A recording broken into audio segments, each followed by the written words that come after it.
and star, come to me through fire and war. Oh, oh, come Nerevar, come and look upon the heart, look upon the heart. Oh, lay down your weapons, it is not too late for my mercy. Oh, oh, come and look upon the heart, look upon the heart. Oh, oh, oh, I'm a god. How can you kill a god? What a grand and intoxicating innocence. I'm a god. How can you kill a god? Shame on you, sweet Nerevar. I'm a god. I'm a god. I'm a god. God. I'm a god. I'm a god. I'm a god. Cloud the moon and star, come to me through fire and war. Oh, oh, come Nerevar, come and look upon the heart, look upon the heart. Oh, lay down your weapons, it is not too late for my mercy. Oh, oh, come and look upon the heart, look upon the heart. Oh, oh, oh, I'm a god. How can you kill a god? What a grand and intoxicating innocence. I'm a god. How can you kill a god? Shame on you, sweet Nerevar. I'm a god. I'm a god. I'm a god. God. I'm a god. I'm a god. I'm a god. No recall or intervention can work in this place. There is no escape. No recall or intervention can work in this place. There is no escape. No recall or intervention can work in this place. There is no escape. No recall or intervention can work in this place. There is no escape. Oh, I'm a god. How can you kill a god? What a grand and intoxicating innocence. I'm a god. How can you kill a god? Shame on you, sweet Nerevar. I'm a god. I'm a god. I'm a god. God. I'm a god. I'm a god. I'm a god.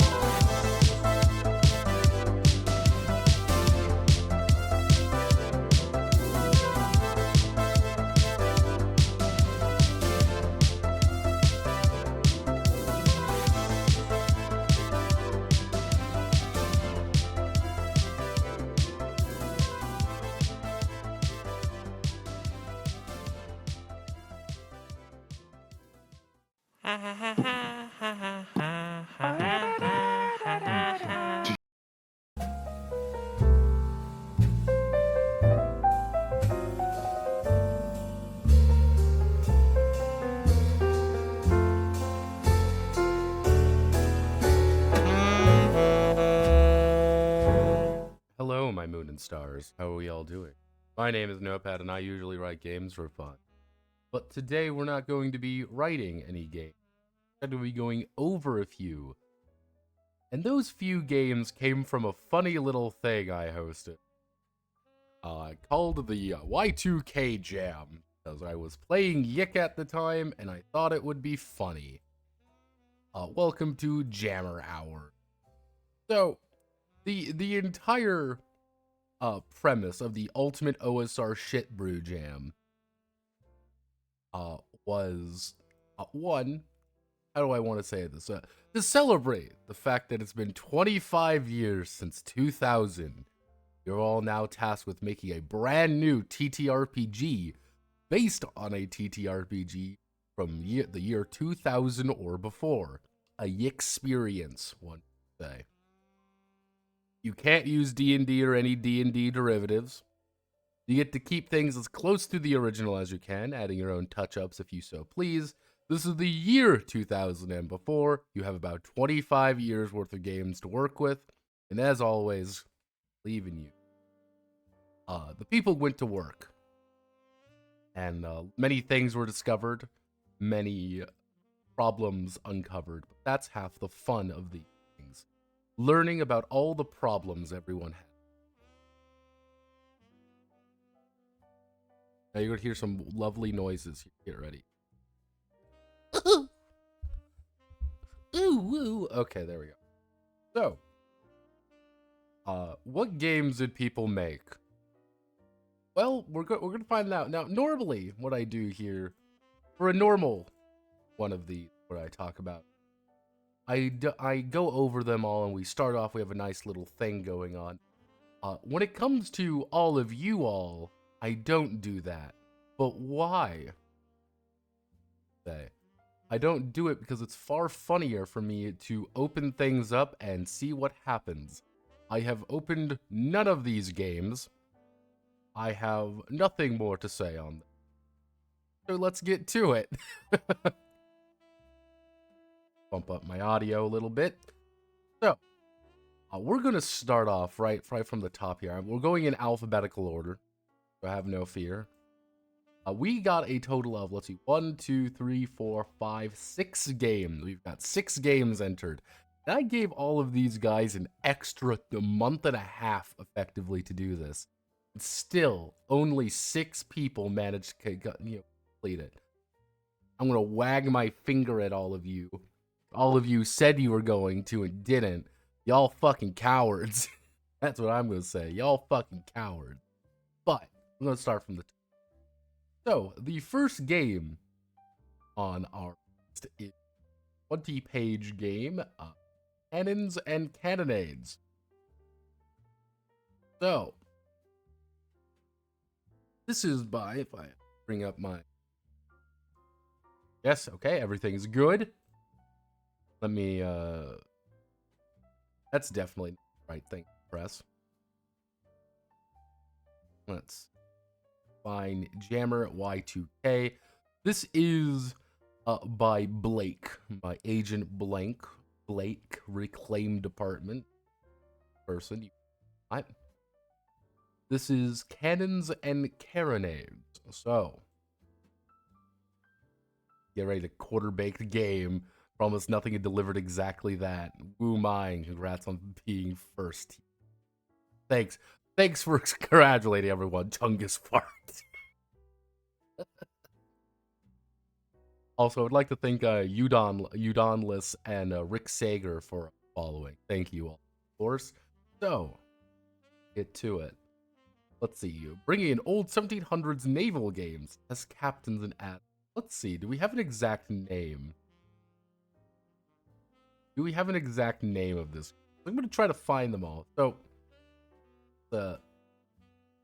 let's see if we can't find something. Because that's half the fun of these, right? Because I never used Twitch. Don't worry, Chungus fart. It's completely fine. Now, if I believe... So, this was a... That's not the exact name. So, 1700s naval war game. See if I can find computer war games. Blood and Plunder. Turns out this is not really a popular thing to find. Didn't link anything. So, I'm going to take his word for it that this is a game from the 1700s. So,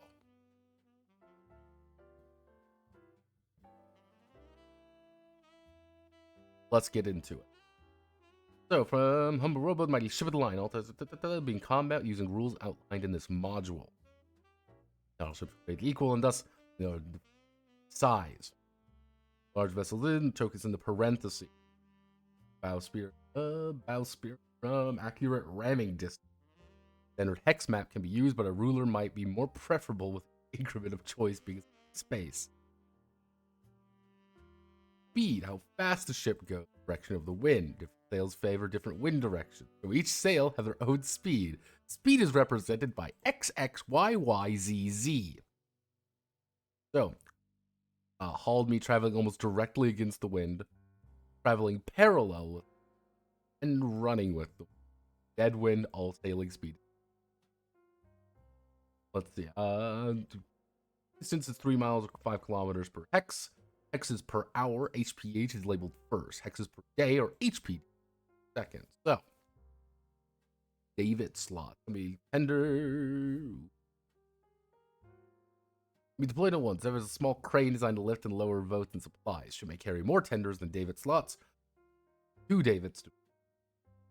Guns. Light, heavy. Bow chasers. Oh, bow. Turn chase. And initiative. Oh, there's more. Mass target size, hull rating. Oh, damage hull is able to reduce. A little bit confusing, yeah, but I guess. Cannon fired at him before it starts taking on water. Sinking 0. Hull ship is immobilized and sinking. Fixed damage equal to 1/10 of its HP. Rounded down to each round it sinks. Once ship negative half of its HP. Ship is beyond repair and sinking.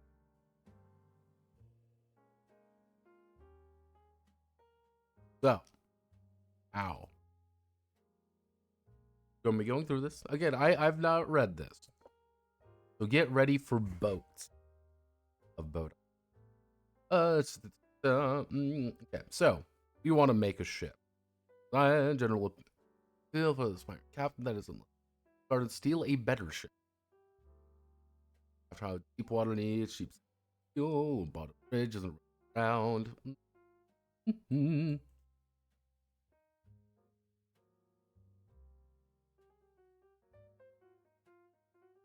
Pair of guns, present in the region. So, carried or towed by a ship. Use balance supplies from ship. 2 tenders, any kind fit. Then a classic rowboat. So this is the dinghy. This is the rowboat. Formatting truly is passion. Let's see if we can't get like a good ship. Your sloop. We love sloops. I love a sloop. Hopefully you like sloops too. So, HR 1D4. So, HR is actually high value. 40 HP. 1 bow chaser gun. 1 large gun group. Oh, light gun group. Apology. Alright. Man.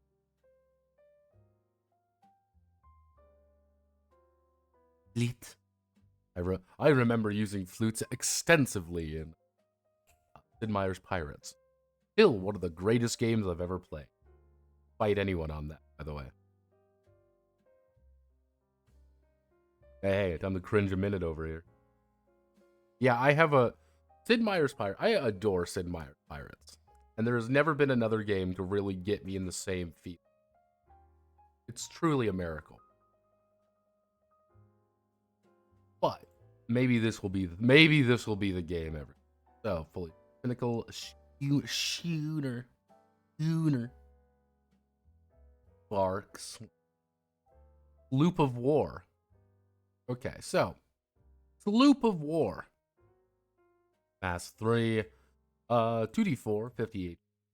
1 set of guns, 2 light guns, 1 bow chaser gun, 1 stern, 1,200 brass knots. All I'm saying is that does sound vaguely. Hey babe, you want the brass knot? That doesn't sound good.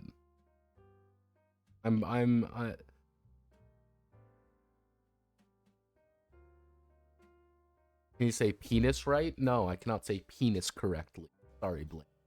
No, you have a pretty extensive penis lore, but Sid Meier's Pirates is peak.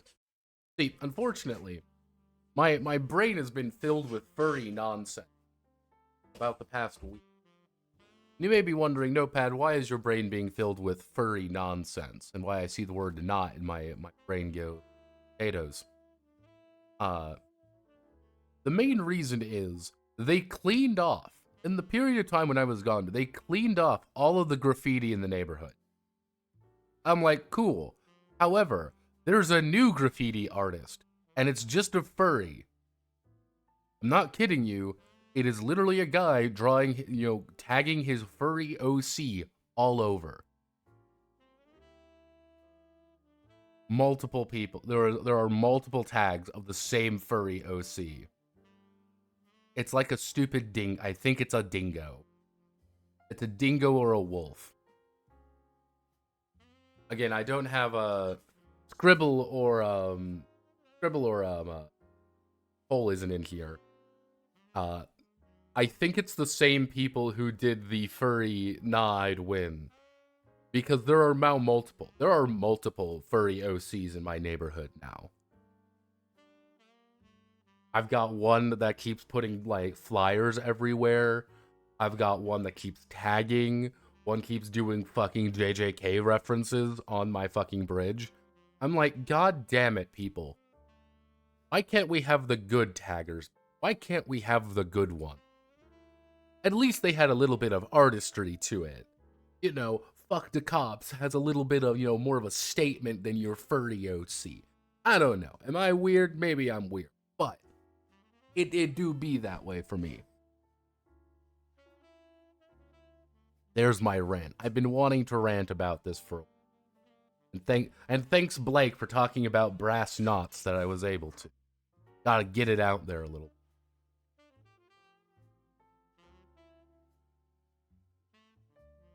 Want Banksy in No, I don't even want Banksy in my hood.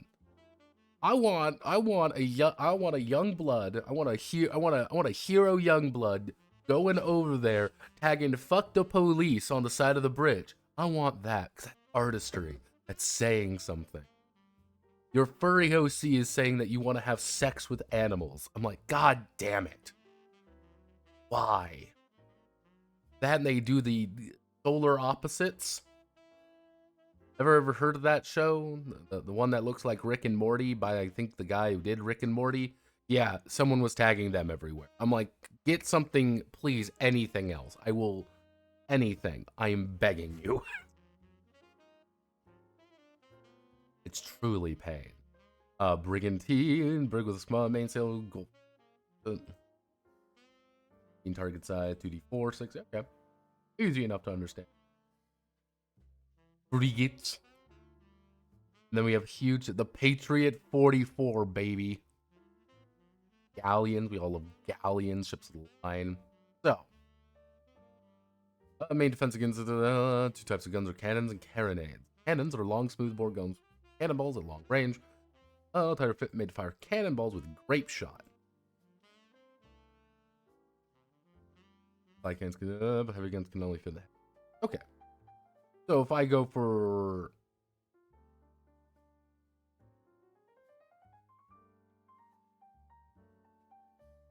Okay, light guns. Okay, I immediately saw light gun, and then I'm like, wait a sec, that doesn't make... Every rank. So, okay, so... Carronades fuck your day up, cannons do your job. This is not long, medium cannons, I guess. Huge cannon. Big cannon. Alright. The captain's quarters. Dun, dun, dun, dun, dun.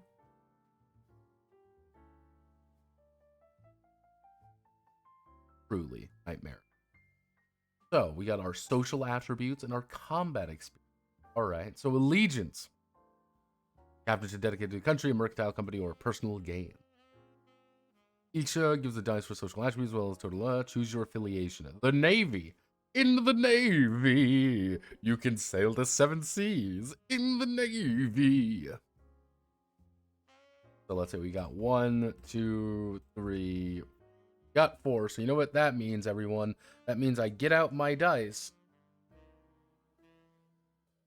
Do I not have my dice out? Disappointing notepad behavior is not getting... That's an Allen Red. D4. Alright, let's see who we are. 3. Congratulations, everyone. We're a privateer. Captain Bagpants. So, as Captain Bagpants, so we have our politics, military, guild, citizen, melee, and we are a privateer.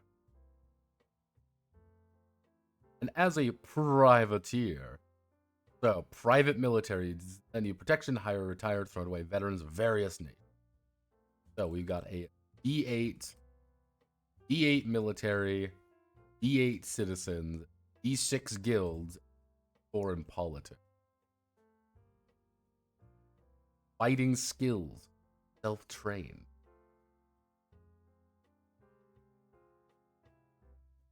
Obviously, because we're going to be a fucking pirate, start with 3,000 brass bells, which are not the same as knots. We have a cutlass, because we are a fucking pirate, and a pistol, because we are a pirate. So Captain Bagpants is doing the best. So let's see.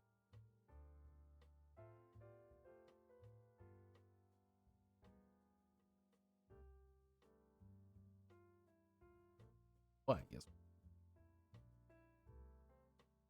And grapple. Embrace.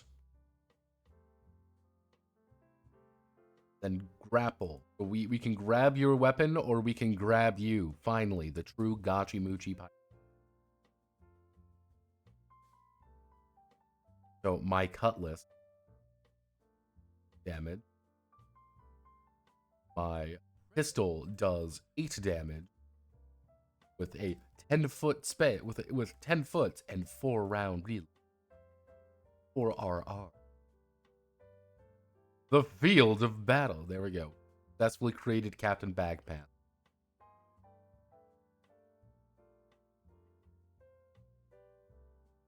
How are you doing today? So what are we hurting today? How many failures do we have? Fuck. Who are we hurting today? We're literally going over everyone's games. Hello stream. Yeah, I know. So have no fear. We've got some brass belt. This is secretly what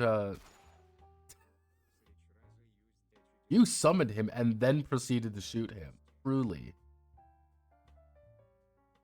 So the beautiful thing is not only, mind you, do we have this, we can only assume that this game does take place in the Animal Crossing universe. Again, we can only assume these things. So Captain Bagpants, we can only assume, is to be a raccoon. Little did you know that we were going to get a we were going to get the authentic naval simulator in Animal Crossing naval simulator. But here we are. I mean, this is a very different way of doing things, but I'm in. All right, man.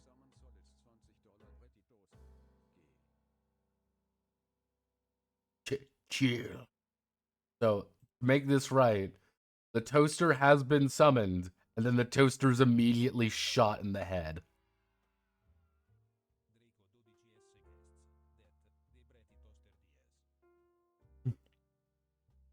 Yeah, good job. Blake has made effectively a furry game. As we know, it is the sequel. This is the spiritual successor to Furry Pirates. But Notepad, that doesn't make any sense. Don't worry.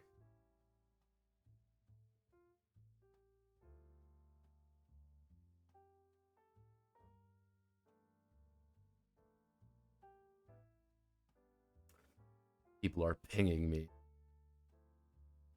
Let me post Alex Rory mate. So, something happens 3-second round with loose turn order, usually stated by players saying what they want to do when they want to do it. So this is the we are sword fighting. This is the Sid Meier's Pirates, the really interesting but never really that fleshed out dueling mini game. Yeah, I should do. Maybe I should make a Sid Meier's Pirates game. Just double down on. Between 2 different melee and the range. Both start at 10, get bonuses added to them. Experience allocated for defense is at melee defense. Offense is at attack roll. Okay. Alright. Entire section is very weirdly worded. Buy stamina, recover melee attacks, strength the object, dragging not strength use firearm, firing a fire. Or reactions, never use stamina.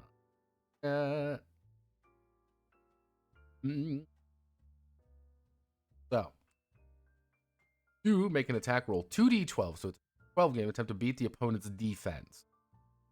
Okay, so everyone's defense is 10, but our attack is 2d12 plus. All right. Okay, that makes sense. Speed per action, spending a stamina point. So you have to spend stamina points to do anything. Oh. Oh my. Oh me, oh my. It'll keep.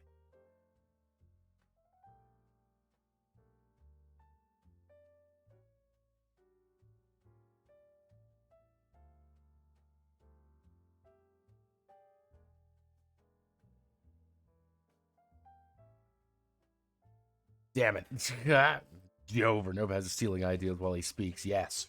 Hey, I'm a little bloodthirsty. So manly was the blood bag and found. Also, I made a game notepad, but you never uploaded your Saturday morning cartoon special game. I did not. No gains. Inspired by the box of old graphics cards. So yeah, you're moving around. Stamina seems to be a pretty important. Varying advantage. We have up to 3d4 advantage, 3d4 disadvantage. So advantage is d4 base, so you're rolling all. That's a little bit weird. I'm in. It's weird, but I'm in. Like free action, free action. No, we don't. Melee, while in a melee scrimmage. Item or 2. I'm gonna game design hint for everybody. If and or maybe but perhaps are perhaps the most scary lines you can ever have in a game. If and or maybe but perhaps. Yeah, those are very dangerous lines. And anytime you see those words, be very cautious.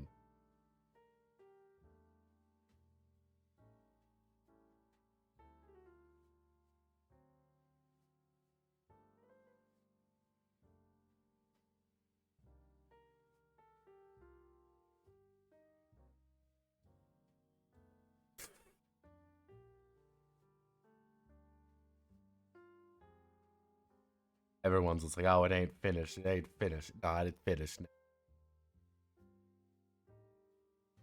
I don't know why people happen. Varying melee criticals.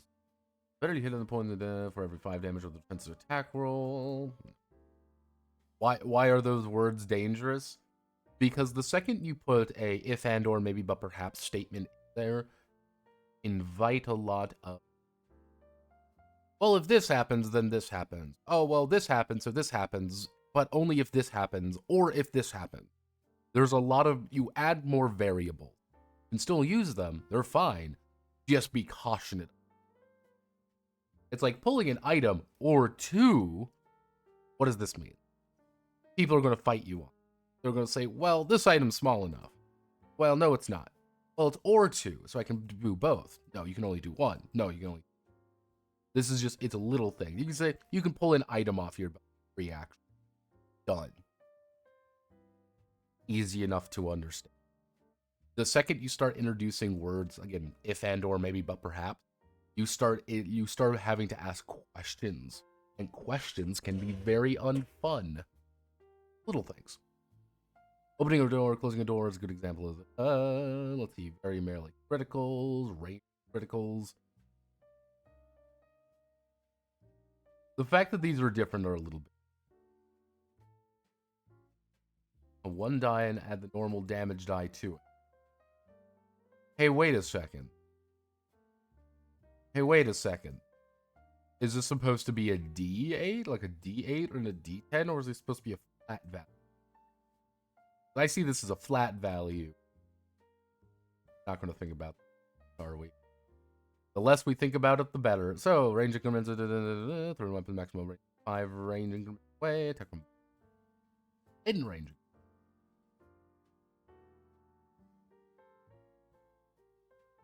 Advantage. Suffer from a decent disadvantage.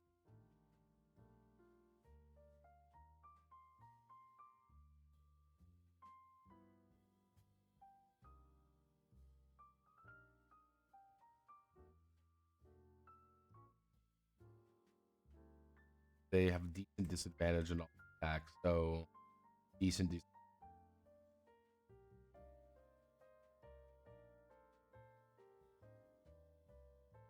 Okay, decent is 2d4. Okay. Very strange word. Let's see. So, so you get 2d4 disadvantage, effectively. 5 feet. Firing into melee scrimmage. Attack penalty. First range attacks. There's some no penalty. Following in increments. Cumulative penalties for the run to -2. Okay, so this makes sense. An odd function. So the pistol effectively has 10-foot range increment. We can go further than that, but it's a -2 per. That's just something that it's a little bit more difficult. Not know the increment.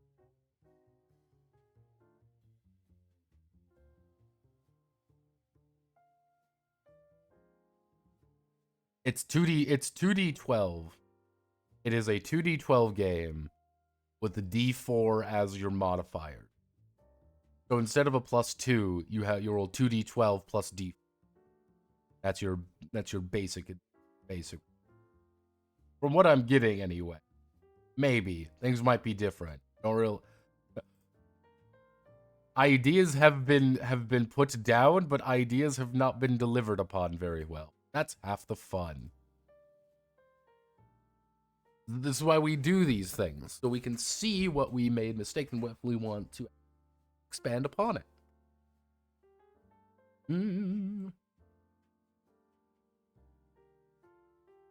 Indicators, you try to get indicator symbol. I draw my weapon, I'm using an indicator. First to draw gains +1 to see who goes first. First to draw, okay. After range, those who have a weapon have weapons drawn go next, like ranged attack.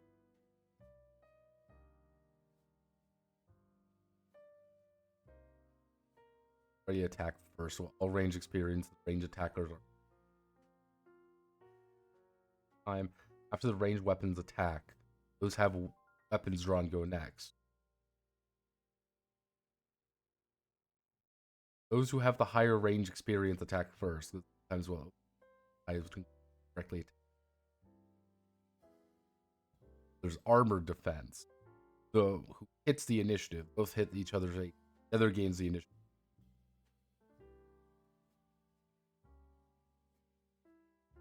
We're gonna talk about initiative in a bit. I think I see what you're doing. You're putting words where they shouldn't, though. All combatants have their weapons drawn. Combatants with teeth can draw their weapon action. I get what you're doing here. The way that it's being worded is bad. Effectively, what it is everyone, until someone draws. It's that high, like, we're all waiting. We're all seeing who's going to move first until someone draws first. Person who draws first is going to be the one getting a lot of advantages, but you're also the asshole who draws first. Popping someone really fast with a gun, it's lethal. I'm getting pinged by random people. Why do people do this to me?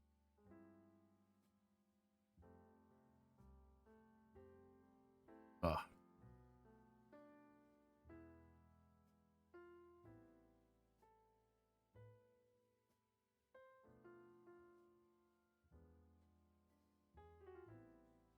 Let's see. So these combat source events can see the quiet route goes into melee scrimmage. So it's okay. So initiative is effectively based on what kind of attack you're. It reminds me of the dog. That's a horrible thing to say.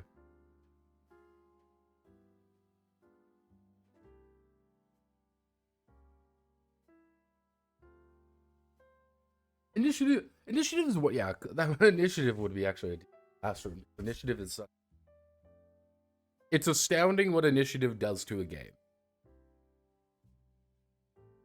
How that affects the flow of things. Let's have a small talk on it. So, one of the things with initiative is that it's going to set the tempo of a fight. That was one of the things I talked about in the RuneScape video. I didn't really dwell on it too much, but in RuneScape RPG, in RuneScape Meat and Fuck Kingdom, players always go first. And because the players always go first, they get effectively the first alpha strike in because they effectively want you, the players, to have an advantage. If it's something more like what we consider traditional initiative, everyone rolls a d20 and we kind of count where we are. It's a lot more random, a lot more chaotic.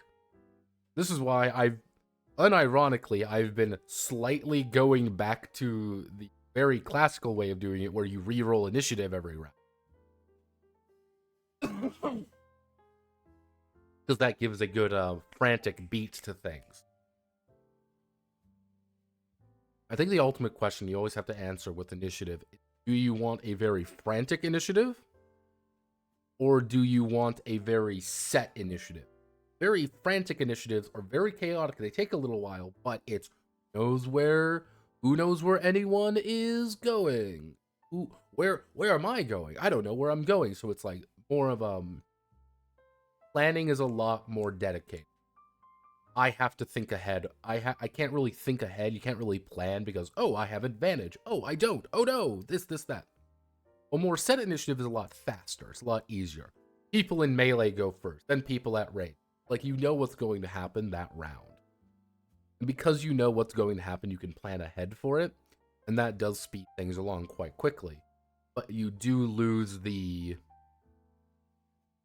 forward motion. That makes sense. And I think that's always the hardest part is if everyone knows what it is, you can plan your turns like 2-3 turns in it. Some people like that. Some people don't. Kind of depends on what it is. Like Pathfinder 2e. I'm going to talk about Pathfinder 2e first. Pathfinder 2e has a set initiative value. Roll your initiative at the start of the round, and that is what your initiative is. A vast majority of the game relies on you having the right initiative, and once you have the right initiative, you can end up doing things. And that's like one of where the main tactical appeals is. Oh well, I'm acting first this round, then the enemy does. So we need to do things in order that I get to act and that they get to do. That's one of the big things there, the caveat, especially when it comes to end of round stuff. But no more musing on it. That might be it. But on order initiative, this one they don't. From what I'm gathering, this is not initiative the way we would think about it. But yeah, like it's initiative is more of a term here. I'm gonna be if I use the term initiative, that's who's going when. Order here, initiative is, hey, I have it if I'm the one kind of pressing the attack. Yeah, alternative defender can attempt to gain initiative by countering their attack.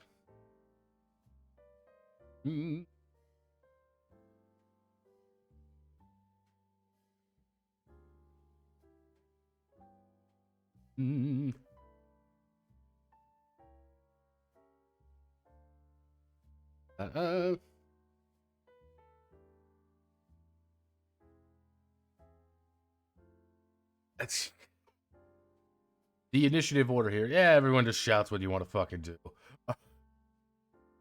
Truly a dagger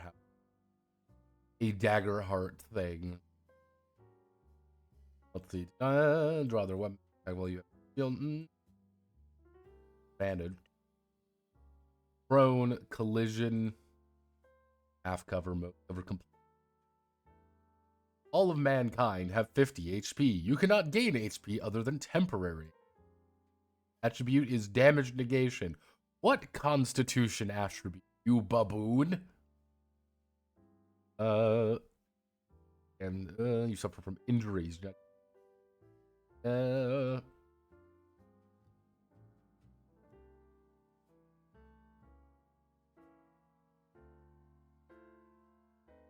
have attribute.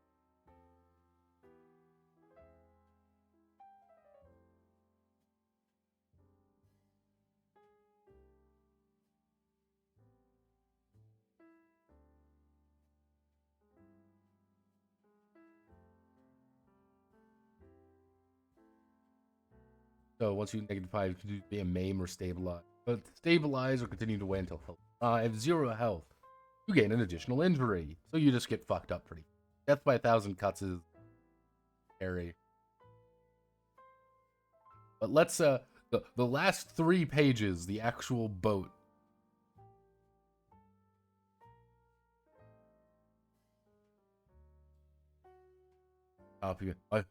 No, I could see. No one can see this on stream, Mike, but the desperation currently going on in chat is truly what I do. So let's see. The waters must be twined off possible dangers. Wind initiative movement. Based on the start in irons, directly ahead, hauled. Okay. Change speed. Fire guns, which have at any point during moves, fire the guns. Attacks are made with a D20, but not anything else. A D20. Simple bronze fire.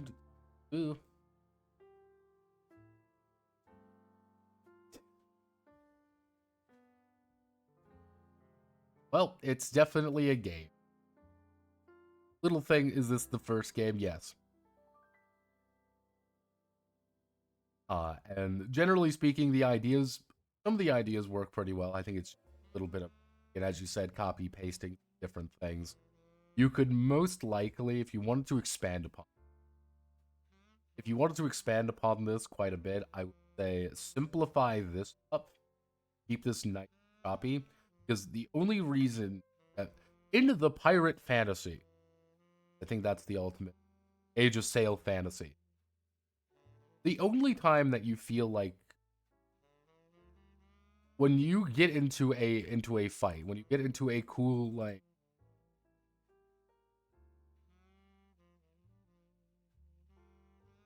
let me see. Boarding action, when you get something like this, again, you get the platonic, you get the ideal world of pirate adventures or things like that, the boarding action. My guys are attacking your guys on a ship. That's kind of the fantasy, you can almost say. When you get into like the pirate fantasy, it's interesting for things like this to go down, and things like you can make that a lot choppier and a lot snappier to make it go, because that's what you want to have happen. The main fantasy is I'm in my cool ship doing cool ship things because I'm a cool boatman. Fuck you. And when you do get into that, it's we're boarding something or I'm defending my lady's arm.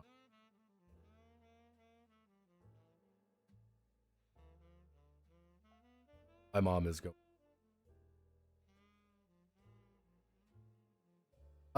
There we go. But yeah, that's kind of that would be my one suggestion there.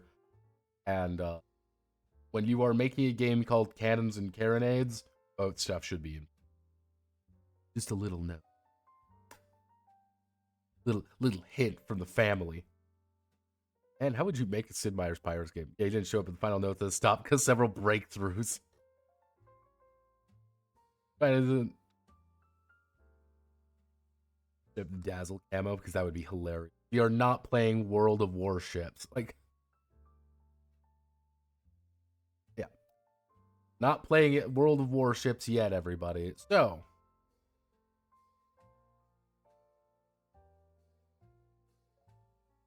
I don't know how I would make a Sid Meier like Pirates game. Sid Meier's has such a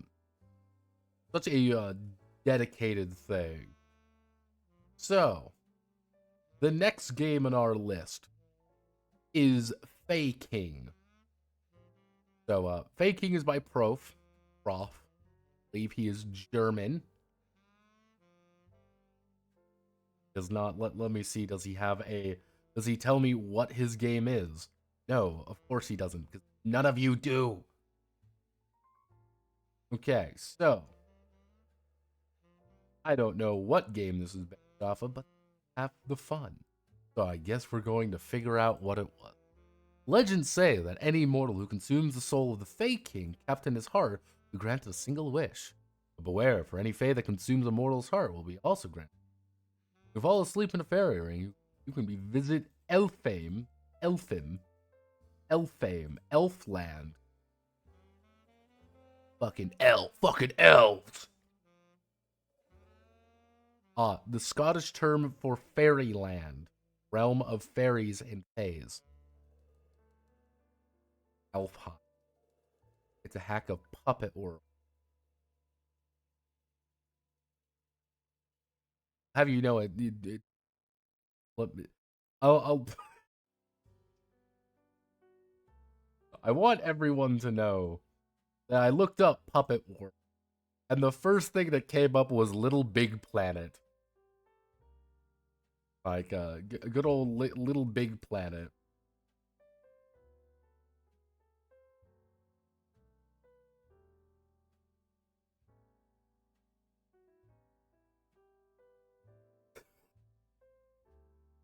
Let's see, Puppet Land. Alright, deep encryptionism. So I believe this would be it. Puppet Land. Alright. And again, very, very helpful here. Puppet World is a is a children's theater in Tampa Bay. Virtual puppet shows. Well, TRPG stands for tabletop role playing game. Is this helpful at all? No, it's not. Puppet Land. That's horrifying. Spooked already looking. I don't like it. Scared. Puppets are weird. Puppets scare the shit. Something always looks wrong. Like me and porcelain dolls.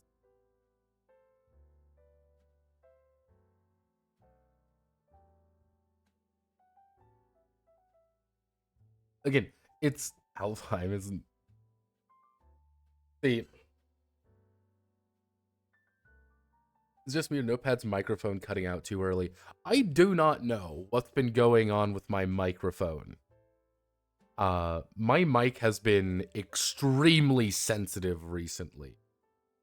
As in not picking up things unless I am being a lot louder than I normally am. Yeah, if I'm even a little quieter than I usually am, it will cut off. I do not know why. Like, let's see. Let's do some impromptu, impromptu fixing. To give you an idea, I am literally right by my microphone now. Let me just adjust it. I'm right by my mic. And, yeah, I don't know why it's been cutting out. It's definitely, how do I want to word it? My mic is not picking up something. No, let's try something. I'm gonna...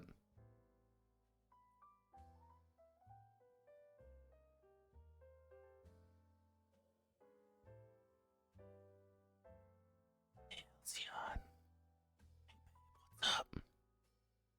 Hey, babe. What's up? Notepad ASMR hours, baby.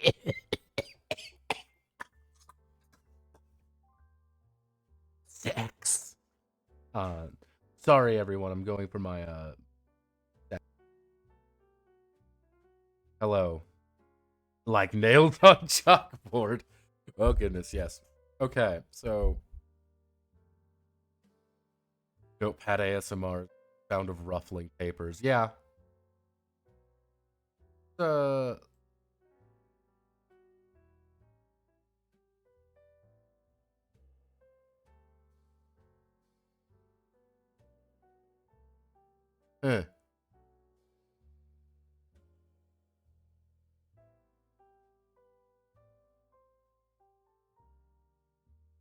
Okay, so let's see. I'm gonna put it here. If legends say that any mortal consumes baking, you Scottish fairyland, an hour is golden. You'll see if exactly one real world hour. What you say. Character speaks, player says. Bad. Jack shuts the window. Good. Hold on, miss. Let me shut this window. For fitting reasonable action, speak character, but not out of character. Then a signal for out of game talk stand. Sparingly. Out of them for reversed for you. Work 12 spaces on a piece of paper. Out of that, 4 are reserved for your name, 1 syllable per space. The rest are filled, titles, abilities. Greater number of syllables implies greater competence. 4 degrees of concept of way adjective adjective adjective, no adjective. 1 syllable O. Bold, fair, keen, prim, shrewd, strong. Acting. With a little with a longer title or better than those with shorter titles, same adjective. Adjective. Example, someone strong could lose an arm wrestling match with someone way strong. In an even match may rarely draw a card. Red suits favor the initiator. Narrator may use this way of telling who can perform certain actions. Afraid Jack can't pick up a spoon that fell beneath the cabinet. He needs to be thinner. Wounds. Mortals don't get hurt like they would normally. They instead get hurt. They choose one space to grab their character and cross out its content. Lose any part of your name not crossed out. Titles must be the following are way adjective. Never uncrossed. Never to be in. That's actually.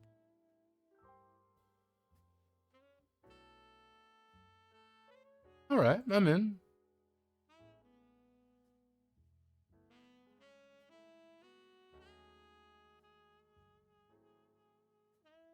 A Fae can't tell a mortal apart from Fae just by looks. Even remembering them 1 hour later can be. Fae speaks a deliberate lie, it dies. Fae does not uphold the tradition after it's mentioned, it dies. Fae knows something is immortal if they survive something fatal to. Fae knows someone's immortal if they survive something fatal to Fae. Fae revive 1 hour after death. Murder in Elfheim is just an inconvenience. Courting Fae. Help the Fae gain their trust. Each just add 2 cards of House of Cards. Player build together. In below. Oh god, we have to build a House of Cards? Oh no. God, I haven't been able to build a House of Cards in ever. 4-story house earns an audience with the Fae King. Whenever a player character speaks a deliberate lie, don't uphold the tradition or say something out of character that wouldn't make sense for their character card. Or that falls or is pulled from the House of Cards. And Fae that noticed. Some cards still standing, each player gets to. No part of the House of Cards stands. Any of the witnesses have survived, spreading the others. Someone attacks the Fae King. They reveal their true forms. The wild hunt is on. Mortals must outlast the Fae until the golden hour ends, when they vanish immediately. Shuffle them, then. Okay, so it's kind of like Dread in that regard. So it's like until the tower is, you have to build the tower, but then if the tower falls, everyone's fucked. Handle 3 cards round. Starts with narrator description of the situation, clockwise order, and they give it to the narrator themselves. Doing the cards given. It'll draw. Let's see. So, can pick a card from their hand. Either give it to the narrator, place given. Practice. As your card dead, but you get wounded. No card. Get a wound. Else does hearts. Low, hiding somewhere high, hiding somewhere natural.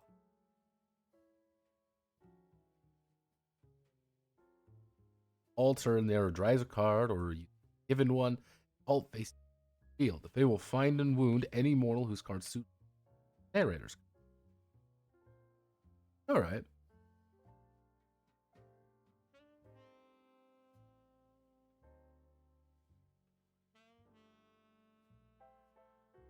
Alright, I mean, I'm in. That's kind of in. Let's see. To the Fae, traditions are phases and figures as humans, as well as the Alpine. Take these traditions literally. One is brought up, the narrator records and refers to it session. Or what you eat. Meal transforms slowly into the meal source. Carrot-like, pork pig-like. Home sweet home. The residence turns into candy. A mile on someone else soon. Nobody shall wear their own shoes. Sticks and stones may break.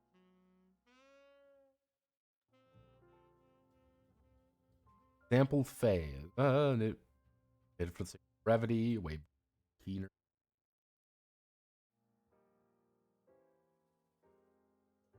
Well, the weakness, or too dainty to survive a simple good attack. As long as you are quick, strong, shrewd about it, you'll do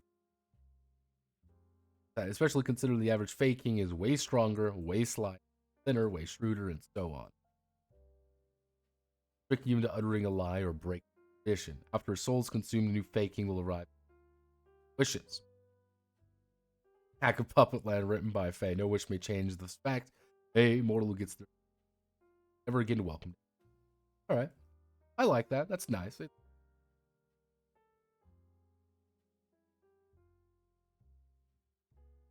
I wonder why Fairy Magic Princess would like this. I wonder why. Let's see. Trouble in trade. It's trouble in. Why are you Fae?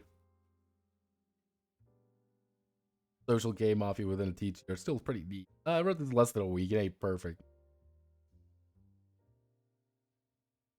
Yeah, no, that would be my. So if you want to expand upon this, you want to make this better, you can either go full on like it's not even really an RPG necessarily. It more along the idea.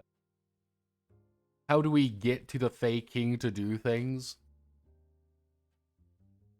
That would be like one way of doing. Hey, we are attempting to find the Fey King in this board game sort of thing. How do we do this? Well, here's our characters. Here's what they're. You can kind of expand upon it that way. You want to make it more RPG-ish. You can, if you want to go lean more into the TRPG, you could kind of lean more on the different kinds of Fae and the way they want to do things, where the inherent roleplay aspect comes into the idea of having an excessive amount of different, social faux pas and the way you have to kind of play off every. Mechanic with Fae eating, kill a Fae, bypass, protecting prophecy. Play like this, so I wonder if I can. Yeah, one of those social games up for day is what it is. Yeah, and that's something if you ever want to expand upon this. Alternatively, if you really want, now this is this is me thinking.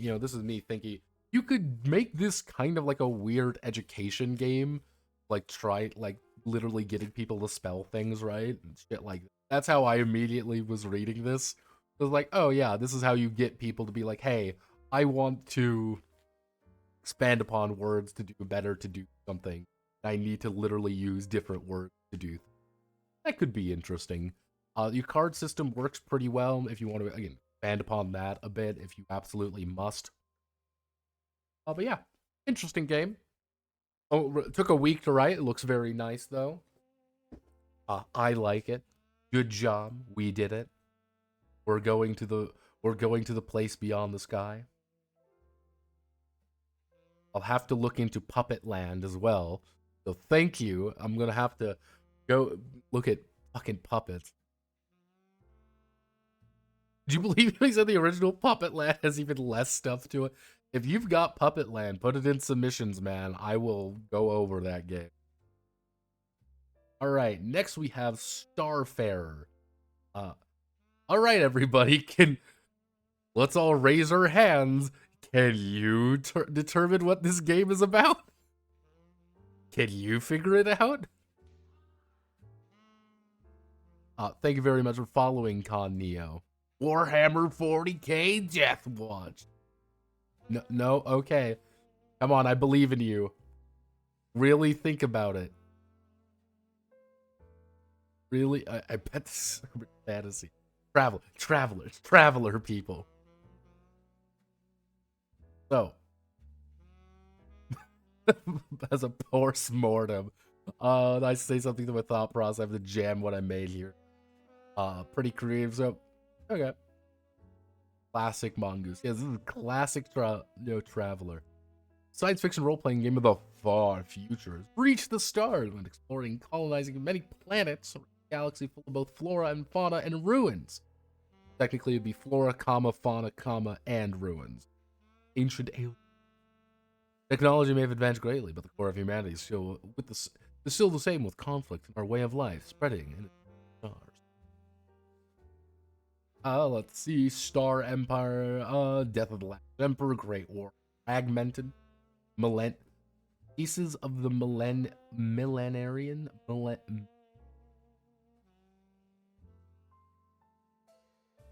A little bit of My boy here who wrote this, Draco here, or Pistolier, you might know, does not speak English as his first language. This is important. The other thing is, I don't know if this is sci-fi wording or I'm just form the successor states now fight amongst foes oppressively, making even greater empire. Image, but they are besieged by threats that confirms a charted space. Chaos and strife. Dice roll convention. Okay. Based on the ones from Traveler. Elements. 2 6-sided dice. 6 exceptions where more or less. Exceptions where more or less are parts. Modifier. It's all equal or greater than 8. The act. 2d6.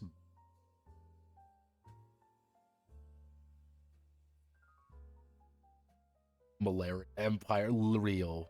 To the Malaria Empire. Millenarian. Ah. Rip on spelling. It happened. Proto-Protestant religious uprising. Look. It's the Huzzites. Thank you very much. Good old Huzzites. Huzzites were like, that's one of those weird historical points in his, like, there are places in history where you look at it, you're like, am I having a stroke? Like, this is, no, stop it. It's too strange for me. Also, thank you very much, Halcyon, for subscribing with Prime.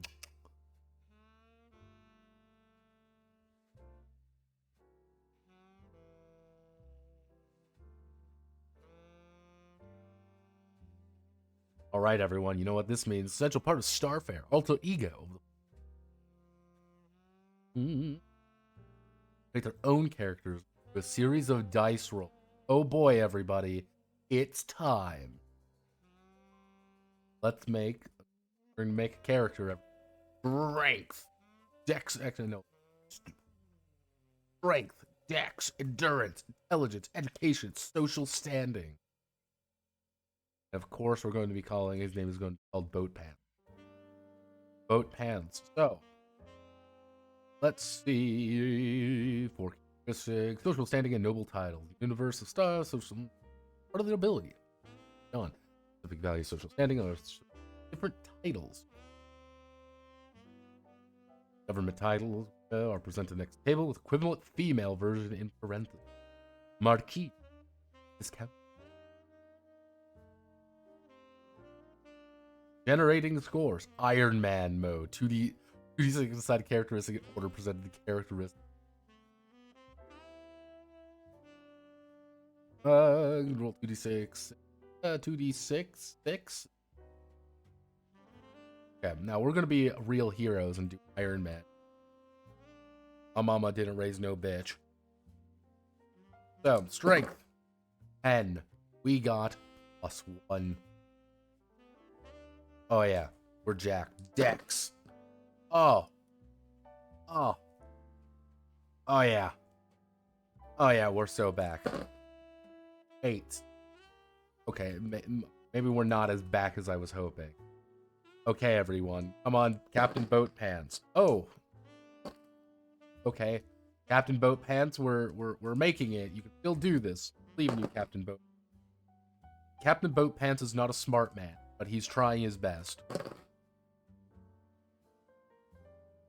Well, we're strong at least.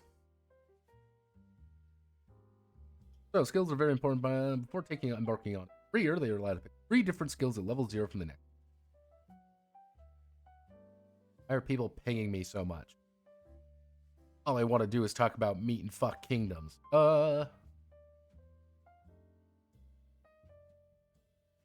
Let's see. So, obviously, since we're strong, let's see. Let's take Carouse. Mechanic. And survival. Yeah! Hell yeah! Okay, careers. Characters similar with the characteristic and most basic of skills. Then list one of many careers that exist. Require more experience. Have the right to make a throw of some sort. Most of these throws are characteristic throws. Roll 6. Add the DM from the characteristic value. 8, roll 2d6 at intelligence DM if he's. So, qualifications, service, basic training. First term a new career, give training, all skills listed, service skill 0, survival.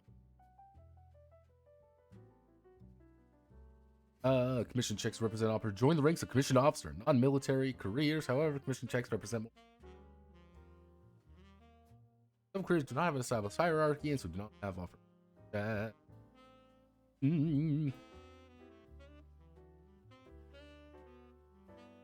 Okay, has opportunities to acquire personal skills and activate career skill table with it. Service. Pick one of these tables, roll 1d6 skills. Education 8+. Our education is not high enough. Yeah, roll twice for skills and per term, but only once per subsequent term. Yeah. Enlistment, characters free to decide to continue on their path with line. Successful re-enlistment check. Holds natural survival. They cannot leave the current career and must continue for another term. Okay, retirement term voluntarily after the 8 months retire for the career for mandatory service. End of their 5th term, let's say hopefully wiser at least. When a character reaches 37, they roll for characteristics. Aging table, see if their characteristics.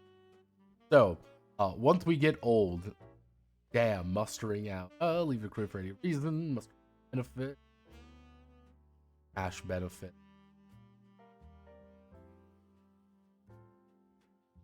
Either roll in the draft table and they join.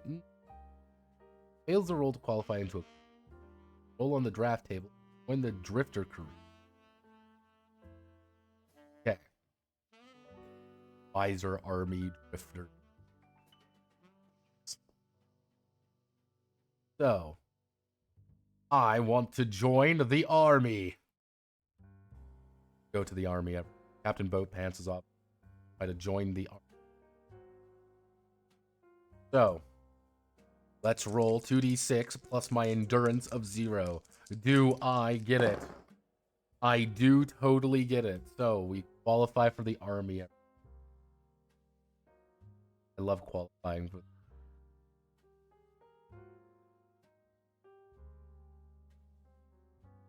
Oh, thank you very much for following Fairy Magic Princess.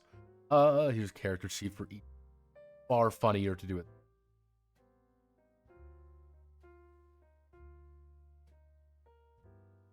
Roll the dice, notepad. The dead fish flopping them out. From the age of sail. Damn, you start as a wee lad. What's your age, Nody? I am 17 as of right. Captain Boat Pants is, in fact, 17. But, re-enlistment. So, we want to do commission, survival. So, leave. Army, we get to roll twice on this. We double check here real fast. I want to make sure I'm doing this. So, basic training. Get all skills listed service skill. If I look at my service skills, we get gun combat, melee combat, athletics, stealth, recon, and heavy weapons.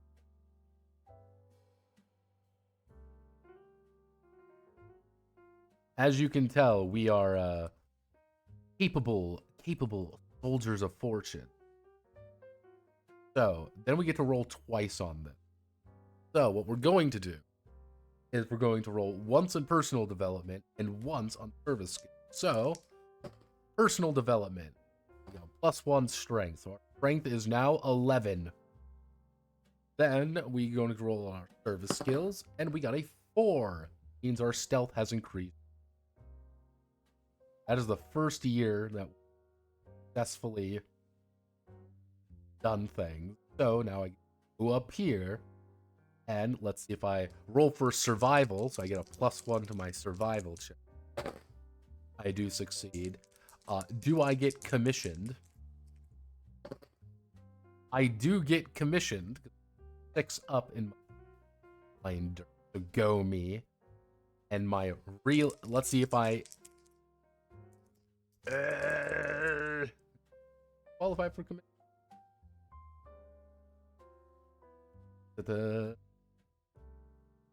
Yeah.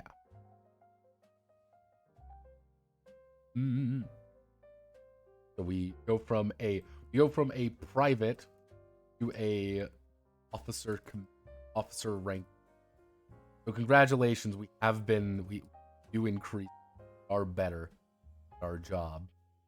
So if I look down here, we go to the army, and then we scroll all the way down further.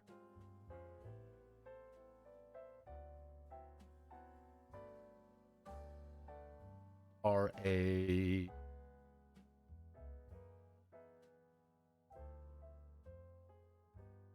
total guard. What the fuck is? Guess what that means.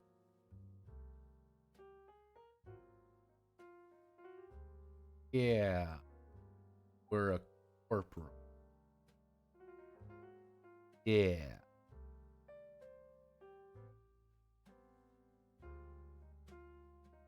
Go all the way up here, but I go to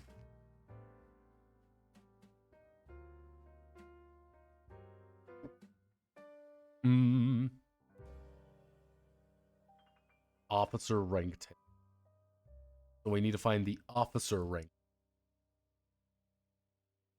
Let's where are you, officer?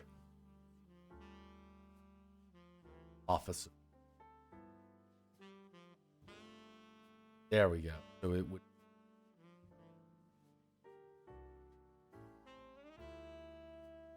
Oh, that's.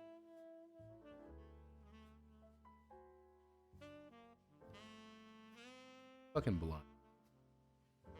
Probably am. Not gonna lie. I'm somewhat of a blind baboon. Level 0. You get a level 0 at all the skills and service skills. Searching is similar to experience in classic. You gotta scroll up, making character. You are a corporal rank 1. Ah, yes, corporal rank. Okay, so we are a. Let me do. So we're army. We do an army private. So it would be corporal rank 1. Cool. Good job, us. We did it, everyone. We're a corporal now. So obviously, we're re-enlisted in the army. So that means we get to go down here. Let's take a look. I think we should do some more service skills for more stealth. More stealth, everybody. Let's do a let's see, do we advance? No, do we survive? We do survive with a 4 and a 5. Let's see, 6, we do advance. So, congratulations, everyone. We are now a sergeant. We are now a sergeant at rank 2. Do we stay in the career? Yes, we do stay in the career, so we're going to be doing 3 times. We're going to go all the way back down here. Let's say, fuck it. Let's roll in personal development. 2 more dexterity. Go us. More dex. We love dex. So let's roll for survival. Totally succeed at that. Do I advance with advancement? I do not advance. Stay as a sergeant at rank 2. List one more time. Totally are able to read list. That means we time. See, we're going to. Let's say we roll another on service skill. 1 gun combat. Gun combat. So we have done this 4 times. We done this 4 times. Let's roll for our advancement. Come on, baby. We do not advance yet again. And all that. Let's say it's every 4 years, so that'd be 21, 25, 29. We're 29 years old. We're going to retire out because we're mustering out. Double check again, everybody. Let's see. One or two. Eligible must ring out. Receive 1 benefit per rank. Term served at rank 2.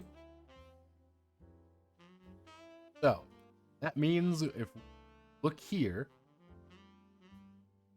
we served 4 terms at rank 2, so we get 4 rolls. I'm going to roll 1 cash benefit.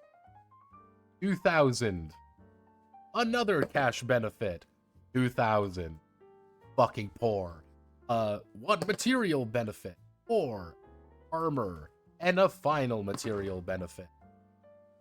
Fucking, I'm re-rolling that. 3. Wow, cool. A melee weapon. I'm not even skilled in melee. Congratulations, Captain Boat Pants. You truly are living the dream. Being Boat Pants is... Yeah, so 2d6, probably total 8 or more. Skill check, shooting a gun, gun combat. Yeah. Repairing gun, gun application. Any level than that. But even if you have a 0, that does technically mean.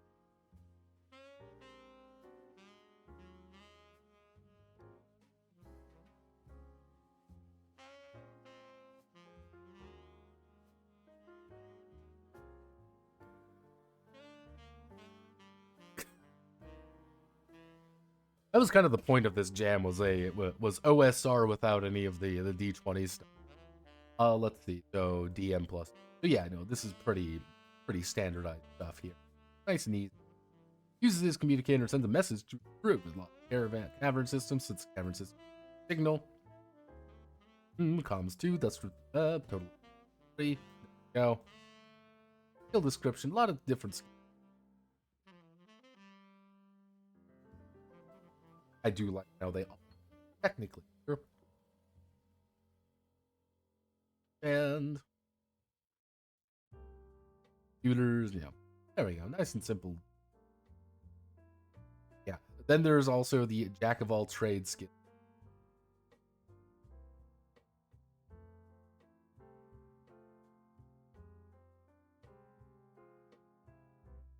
Navigation.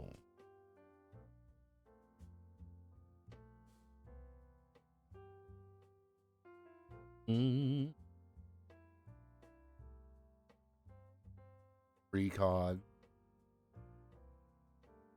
Quiet. Train stealth skills, unseen turn, pose con skill. Pretty simple stuff.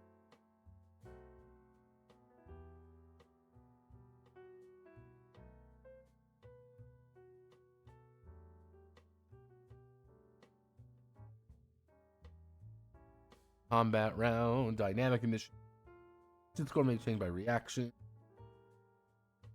Extra initiative only. Right. No hastening actions. Let's do sooner, but a penalty. Roll at starting combat round. They're there hastily. Plus 2 initiative round actions. -1. All right.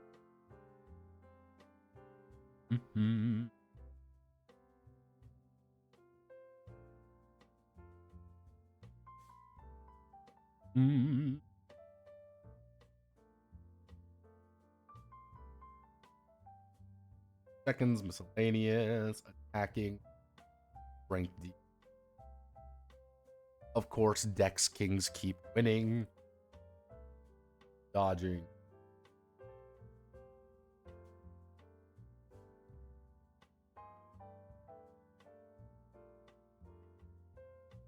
What are you saying? Are you saying that I can't throw a fucking dagger, 5 miles away? Come on.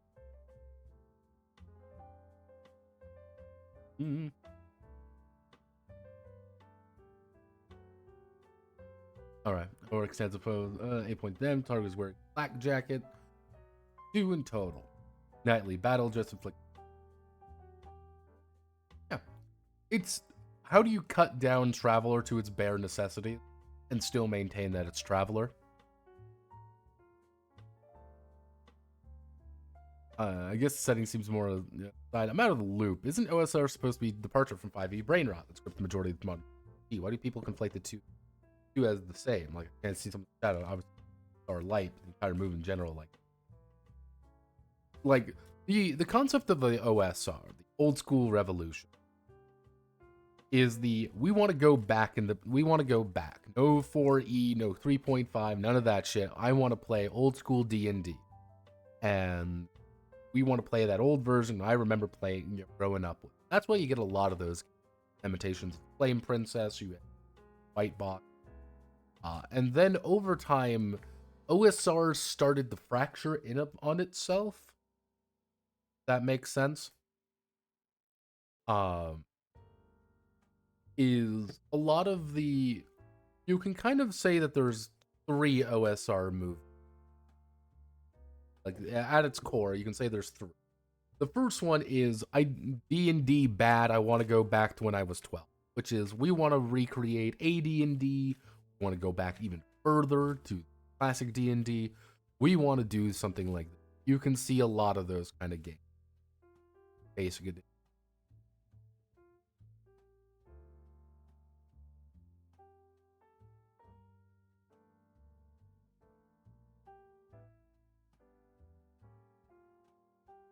No, that's not the correct way of it's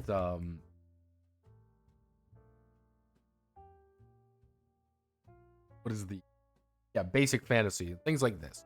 Basic fantasy is literally nothing more than like it's trying not to do anything it's not trying to be anything bigger than, and you can see a lot of these kind of games. Then you've kind of got the second wave that came after this, which is what a lot of people call NSR, or the New School Revolution. New School Revolution, or the NSR, is things like Morkborg. You can kind of make a statement about, where we're using the ideas of the past to make something new. However, the NSR movement is also full of that are really fucking annoying.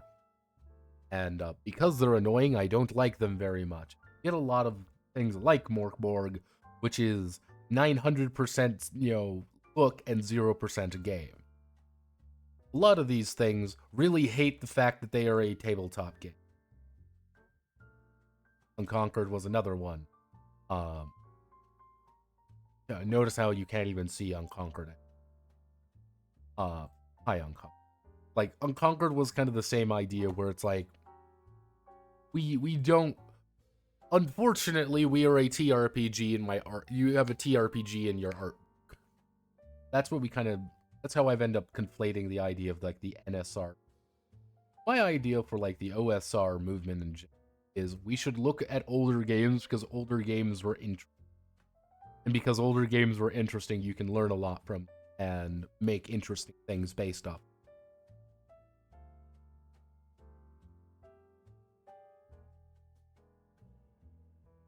Personally, basic fan of Iron Falcon, pretty cool. Same game from 1970. Yeah, it's... No, like, the NSR, that has a lot of influence on it, but the NSR is very firmly things that are... We're trying to be like D&D, but we're all very pretentious. Because they literally have nothing else to go off of, so they just do something that's universalizable. You can almost learn every NSR game in about 5 minutes by virtue of saying roll a d20 and b20. You look at a vast majority of them, some people have kind of like pushed the definition to the point of meaninglessness, hence why you get things like Sword Dream, where that was a nonsense term. But yeah, kind of the point of this jam. Yeah, OSR. I want to be smug about Yeah, effectively. No, it's fine. Why we do. But kind of like, I think we should be looking at older games. Because there are some games back in the day that are genuinely interesting, that were trying to do something, but they didn't have the tools necessary, or they didn't have the inspiration. Being the first one out to do something doesn't always mean that it's the best, if that makes sense. we've gone over plenty of old games that are just not great, but yeah, Cthulhu Tech. You're the very first one to try something like this. You're probably not going to be very good at it. And it's interesting looking back at some of those, because I would say the 90s. The 90s were a time where you had a lot of weird different games. But why did the 90s have many so different weird kind of games, Notepad? Because D&D was not doing well. Completely unironically. In the 90s, D&D was not doing well. It was very clearly kind of reaching the end of the 2E life cycle, and it was in a rough shape. TSR was collapsing. TSR was collapsing by the late 90s. There's a reason Wizards of the Coast bought them pretty much at a bargain. And that's one of those things where 3rd edition wasn't even there, or it wasn't, there wasn't anything like that. It was something very unique and very different. But you had the opportunity in the 90s where it was popular and people wanted it, and there were people experimenting.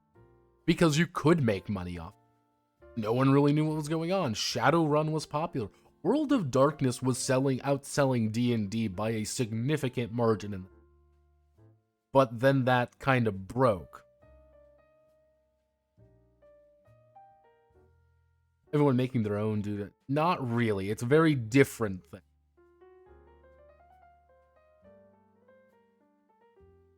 What was going on in the early 2000s?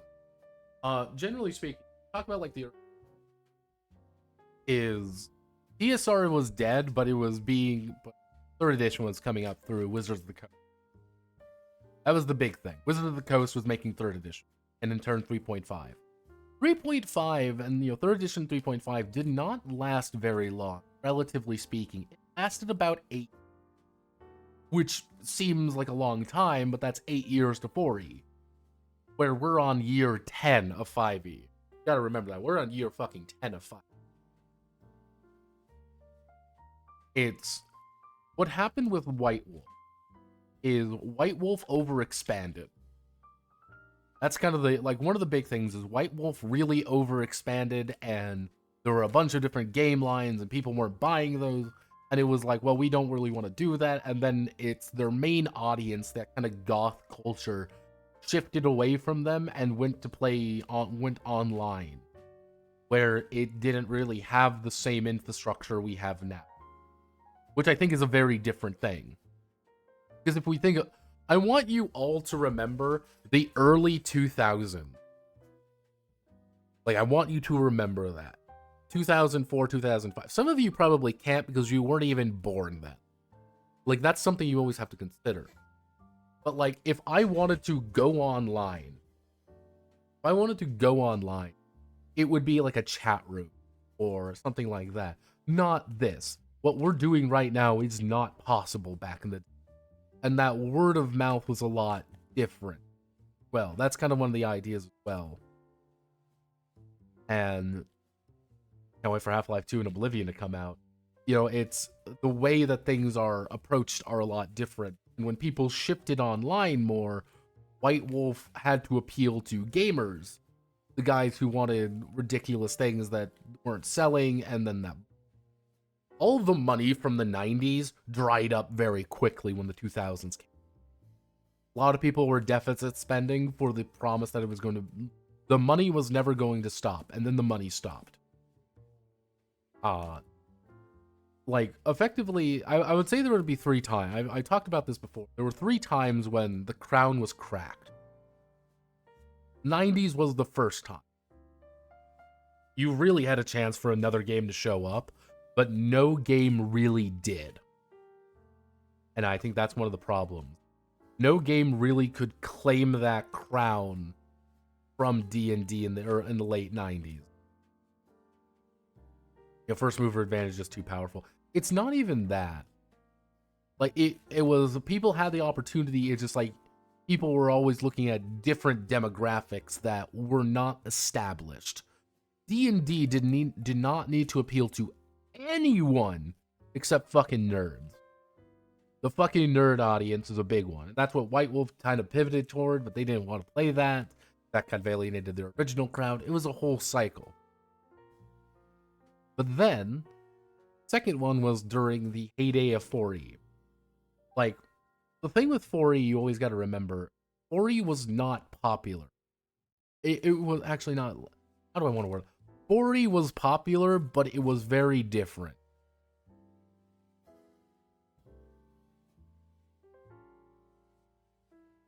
It wasn't even dead on arrival. People, the thing is, there are established people who really like 4E. The problem was, if 4E was not 3rd edition, and sweaty nerds didn't like that. And I keep joking about sweaty nerds, but the idea of whales is a very big idea in the sphere. Not kid ourselves. During that point, you had an opportunity for people to find it. You had it like, during that point, people were like, okay, we can make the next big thing. And people were trying to.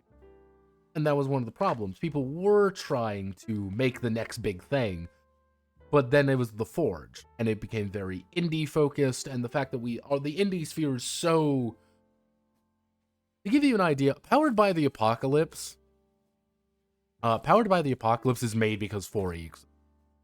And that was, 4E is a very mechanically dense game. It's all mechanics, nothing else. Yes, I did see that. It was very fun.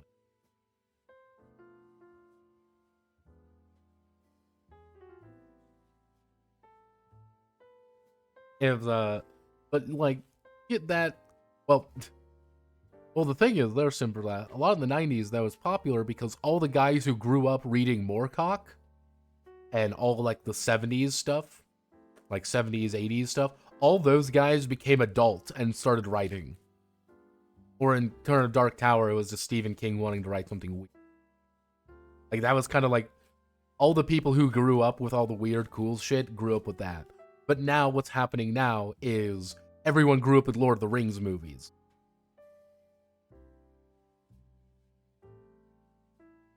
Yeah, Kirkbride is clearly more. Yeah, exactly.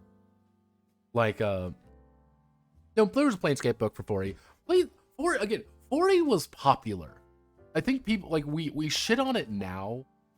Like, 4E bad. But 4E was popular. That's, I think, one of the problems. It was popular. People did like it. There's a reason it is brought up continuously now. The problem with 4E is that 4E was, we're building a game based off what people say on the forums. That's what that game was built around. Built off forum play. It was what people wanted to play. It was kind of like, oh, well, all you people play D&D as a spreadsheet simulator, so we're just going to make that spreadsheet. They're like, no, we don't want that. It's clearly what you want. I've always said this, but if Dungeons & Dragons 4E was called D&D Strike, if it was D&D Strike, unironically, I think 4E would have, people would be still playing 4E. But it's not.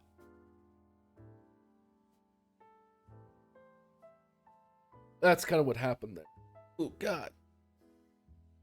Ow.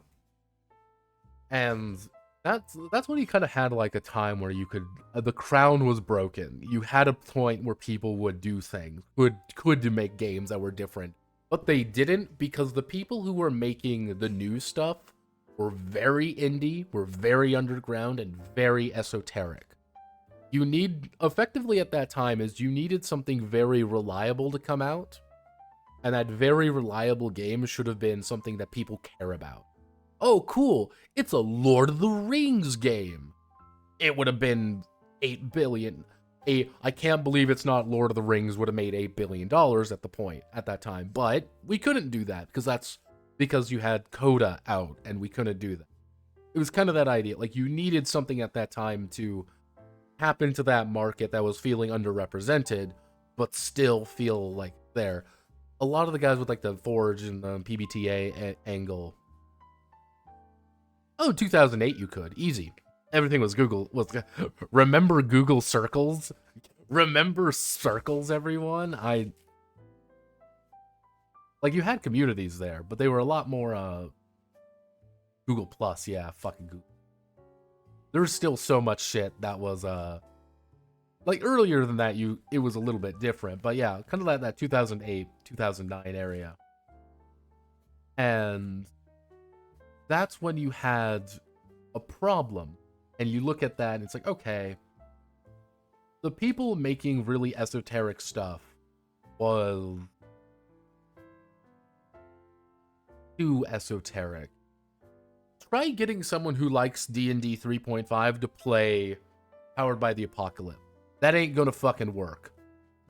Ain't gonna work. They do not want to play that. That's not the game they want to do. And they didn't. It's very simple. They didn't. There's a reason 3.5 still has players and Pathfinder exists. I would say the third time that the crown was broken a little bit was during the OGL crisis about 2 years ago. I think we all remember the OGL crisis. With the OGL crisis, that was the time for people to be like, okay, we want to make a brand new game. We can really do this. And the problem was, people didn't make a new game. They made Dungeons & Dragons 5th edition again. Multiple times. And then they kind of lost that momentum a lot more than they really needed to.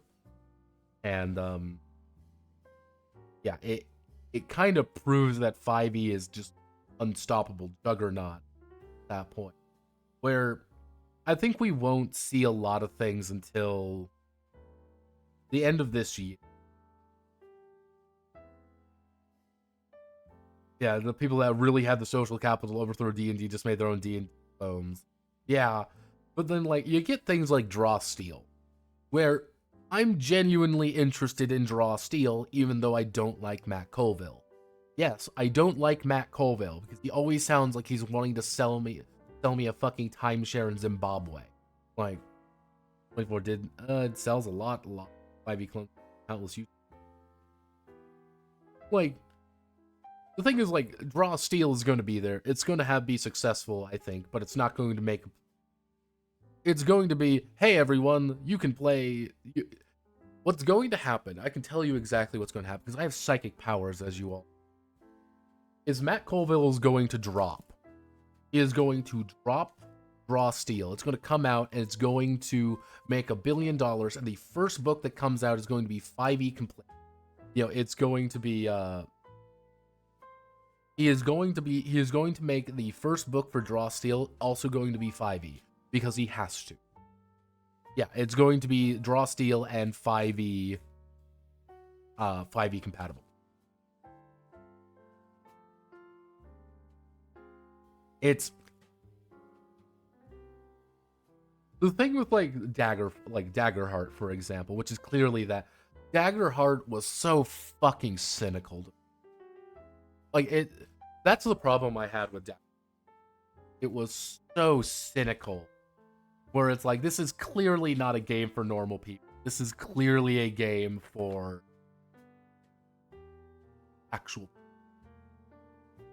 And it's very funny when you sit there and you realize why it is that way. It hurts me.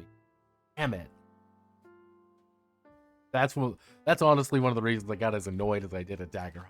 Is like, there, you have it, but but the fucking guy is just capable of making it good.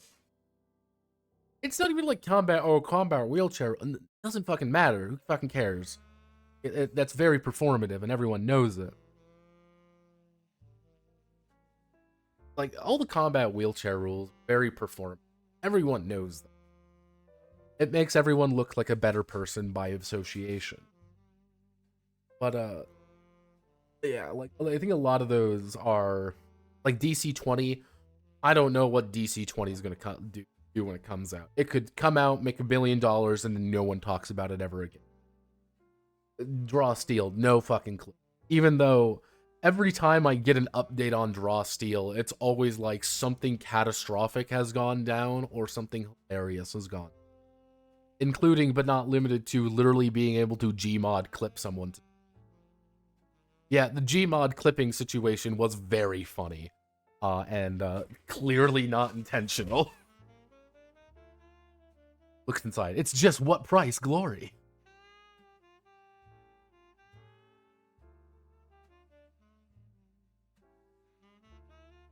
I honestly. Price glory. Hey, I have that in my to-do list. Thank you very much. But yeah, no, like, draw steals go. I'm interested in aspects of draw. And I would not be surprised if I end up taking some idea. As a whole, I'm like, this is odd. Like, something's not quite right here. Like, something about it is not vibing well with me, and I don't know what it is. It's a very bizarre circle. I do not know what it is. I'm not in vibing with. Let's get on to our next game. Welcome to Stone Master. Oh boy, Stone Master. Why yes, this game is all tables. Before we had any rules, I decided to make a caveman game, going with the idea. Got back roll. I sent a prayer to the machine and got back roll master. Bad game without any clear direction besides being a tool set for hyper crunchy fantasy game. Actively working on my free time. I hacked the shit out of most of roll master. It's overly complex and crap tables. Just tables, quickly gone with the pages of text examining. All that I adapted to 38 tables found in this document. It's 38 tables. That's all that it is. Why have you just made a game that's tables? Roll D20 6 times. Okay, let's obviously we're going to be doing a Botan. We need to roll D20 6 times. Okay, everyone. So 18.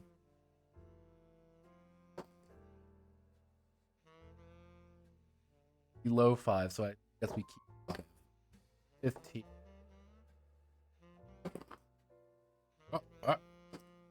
16. 6. 11. Call me extreme, man, because I'm going home. This is by Barry on it. Barry on. Good man. Oh boy.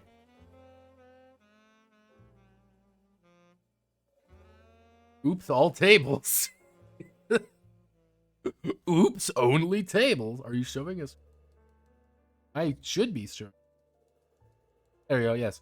Welcome to Stone Master. Very nice, very nice opening. I do like the fact that the dinosaur also has a spear. It's very important that the dinosaur also possesses a spear. Though I do like the implication that the dinosaur did steal the spear from one of these people. Yes, it's literally just all but wait, it's all tables. So. Okay, so calculated. Okay, so we need to find our stats. Here are our stats. So if we are being a real hero, we have 18 strength, STR, 5 presence, 15 int, 16 reflex,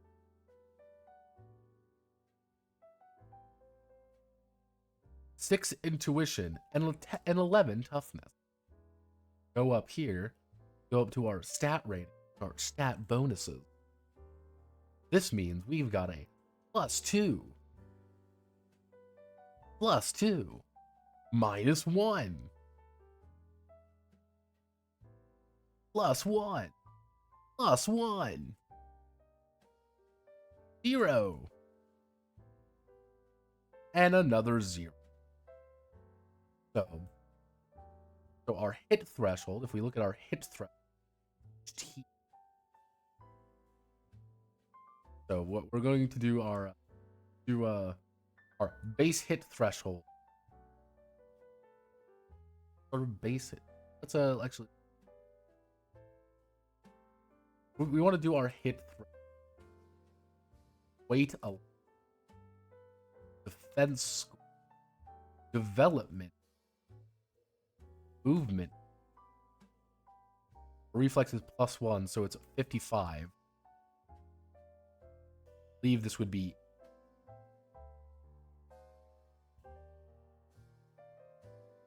a defense score, reflex, but currently we've got a +1.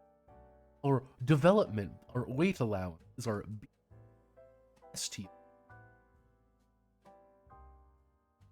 So it's that +2. And our hit threat is BH. Is base hit threat plus got all of our development and our DP costs, so 18 development. XP reward. Alright. We need to choose a profession. Go to our profession table. 1, 2.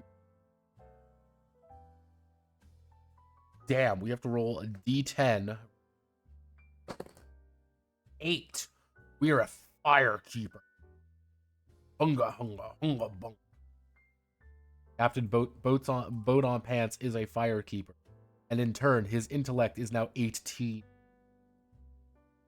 But his base hit is 6. 6. That means our weight allowance is 8.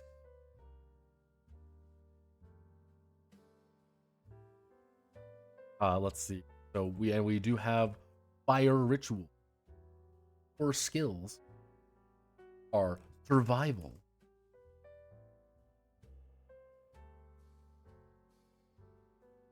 thanks, Captain Boat. Let's see. So we've got so use additional core. There's outside. How many do we use?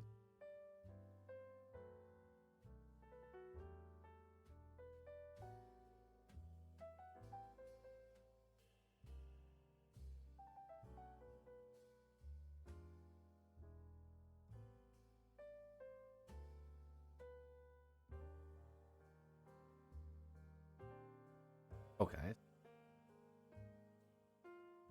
Everything starts at -1.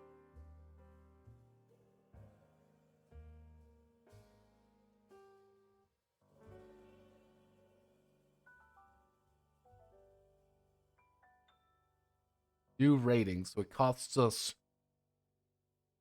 0.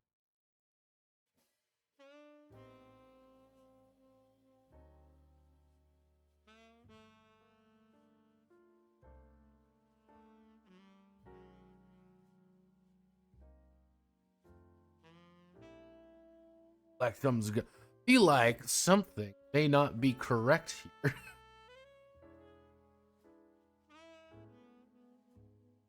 Feel as though something may not be quite accurate.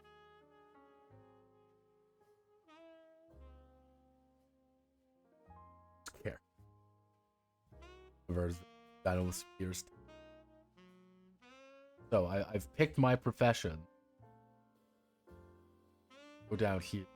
So these are our core skills. So basic rule.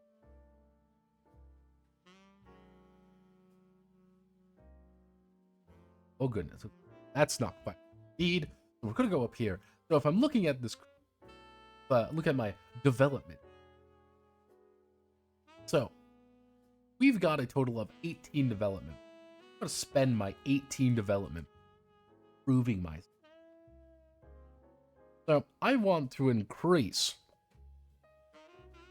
Well, I want to increase a skill up. Put it to 1 stat and 1 rank. So my core skill, whatever my new rating is. So if I want to go from a 0 to 0, the new rating is 0. I'm gonna do. I've spent 0 points. So if I want to bring this up to 2, I want to bring these up to 2. So that would be 1. That would be 3. Doing this, this would bring us down to 2. Spent 6 points there. So We go down here, and I want to use something like melee combat, which begins at -1 and is not a core skill, and bring that up to 0. 0 times 2 is still 0. Bringing it up to 2 would be 1, 2, times 2, so it would be 2, 4. So that would be 6 by. So if I go down to athletics, starts at -1. 2. Similar to if I look at my skills here, herbalism, bring it up to 1, and then I can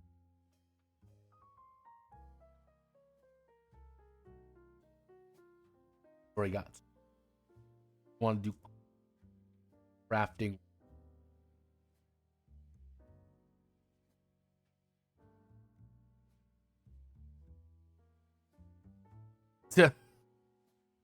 I'm being a little bit quiet. That's one of the reasons I'm kind of meandering to myself. All should start at 0. Okay. I was this still works, yeah.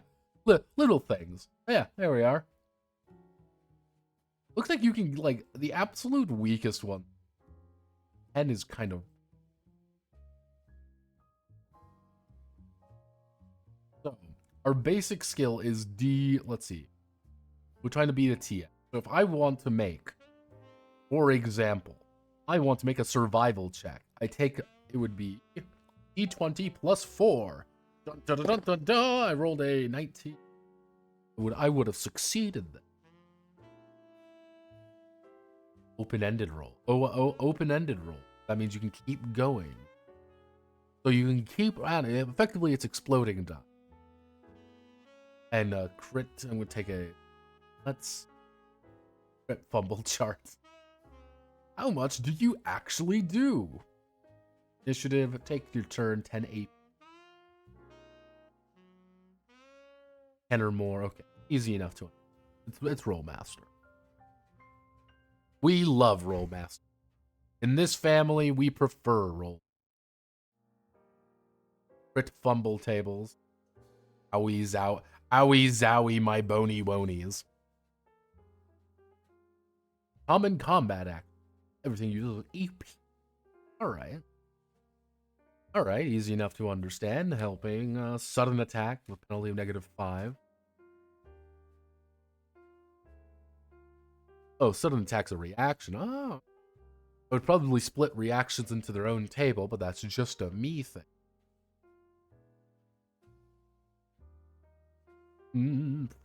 Flex environmental hazards. Howie, my bonies. Hits exceed HT, remain over turns. Take fatal wound. So, hits overnight. Affect light wounds. Okay. Get bigger wounds as you take more damage. Easy enough.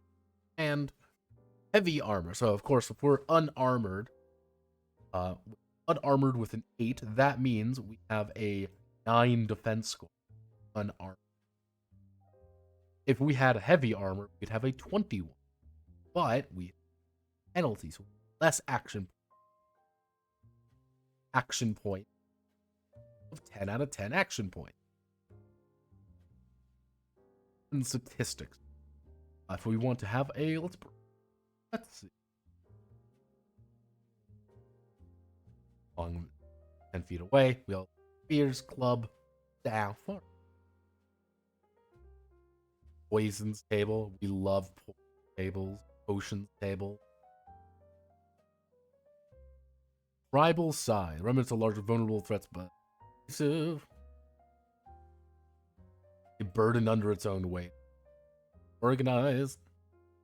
Try movement. Okay. I would, when you have tables, you should have results for those tables. Just a small thing. Let's see, tribal movement, regular on the move, reload seasonally, tethered. See.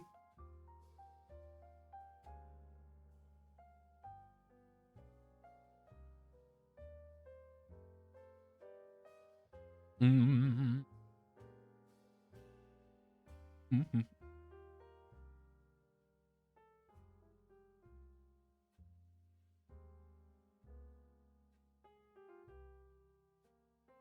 Let's see. Tribe Trouble.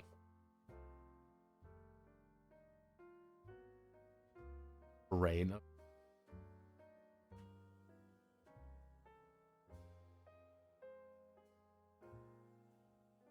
So it would be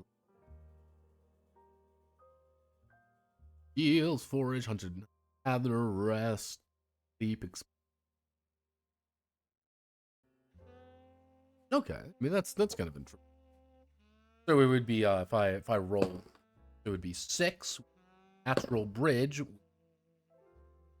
confrontation with unexpected weather, and a ancient battlefield. We all love the various rituals. Have no fear. All fire, kill everything. Lands of fire and hibbity hobbity. I am the fireman. Oh, ape, giant. Thank God. What? Explode and implode. No. Yeah. Welcome to a giant ape or a baboon. Again, whenever in doubt, just get mauled by baboons. Hippity hoppity, burn down your. When in doubt, gorilla. Okay, a gorilla. I don't know about you, but I think getting my shit beat out of me by a gorilla would not be very fun. Like, imagine just being like a fucking. Imagine being a nice, normal, like caveman, being like, "Oh man, I love being a caveman," and you're like, "Fuck you, pterodactyl." Like, I don't want to fight a pterodactyl. I'm getting mauled to death. Damn.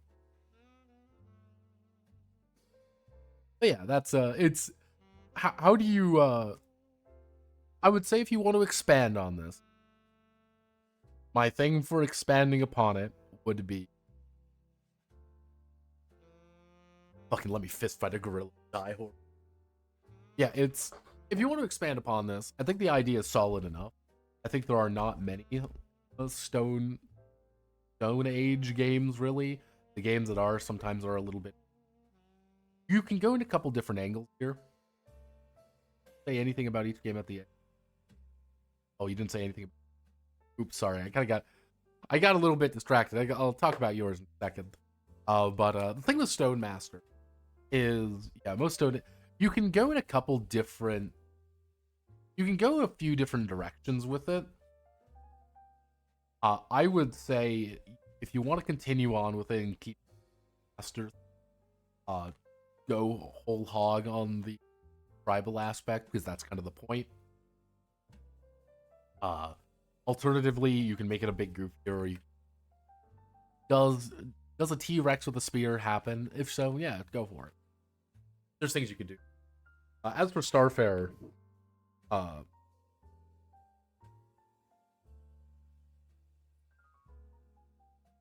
yeah, no. If you want to, my thing it would be is yeah, my thing there is like if you want to expand on this, there's room for expansion. It kind of depends on how you want to do it. If you want to go full like survival sim, that has a value to it. I think going full survival sim in a game like this does have a point. Alternatively, you can make it more Far Cry. The question is, do you want to have a like do you want to have a stone punk adventure, i.e. something like Far Cry Primal? Or do you want to have like it's about the tribe, it's about living effectively in the Stone Age, all the associated problems. Usually the problem that happens with Stone Age games is that you don't have much to do. Which is a weird because if we think about like a traditional fantasy role playing, you think of a traditional fantasy game. You go to a place. Where do you go? Well, we're going to really like we want to go to an inn. Inns don't exist yet. Oh well, we want to go to the weapon seller. What weapon seller? It's a guy crafting rocks. It's like you are kind of forced to have like kind of that crafting system in there, and the dynamics change. It's a very strange thing. And Simber, mind you, there is actually a Spanish game with that premise, by the way, where except you play as cavemen trying to beat the shit out of First Con.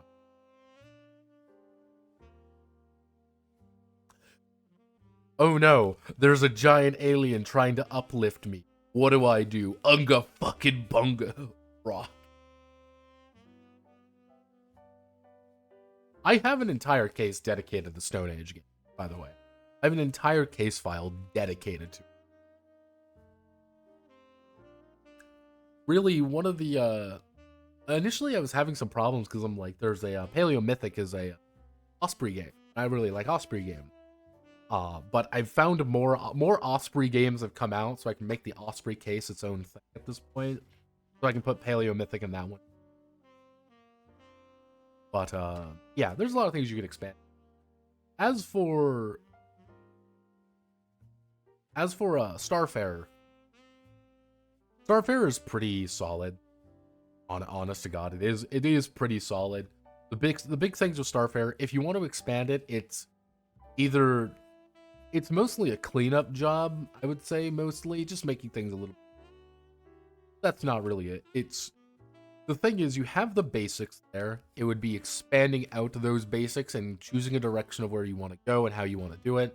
You can do the classic traveler experience. You can kind of change the experience up. You have a good foundation, and a good foundation means you can go a lot of different ways.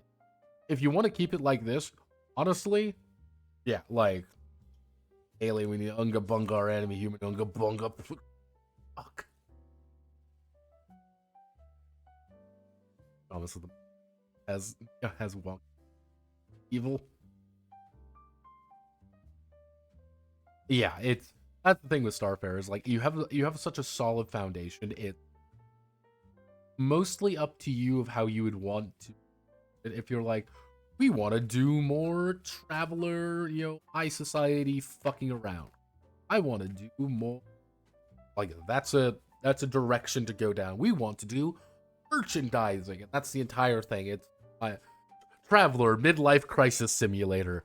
Then yeah, that's a perfectly valid option to have traveler midlife crisis simulator. There's a lot of different angles you can go with Starfarer right now, and it's very much up to you. And that's kind of the thing again with Stone Master. It's very much how do you want to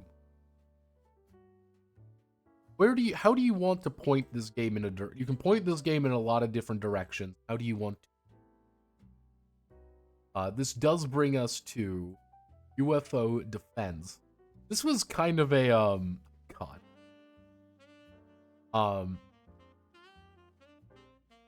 yeah. So someone effectively said, "Hey, I wanted to hey, can I use XCOM UFO Defense because it came out in '94?" And I said, "Yeah, sure, why not? Just get people making." And yeah, I let them effectively make an XCOM game, but based classic X for X. So I'm interested where this goes. This is by Impromptu. You might know him. Covered. That's him.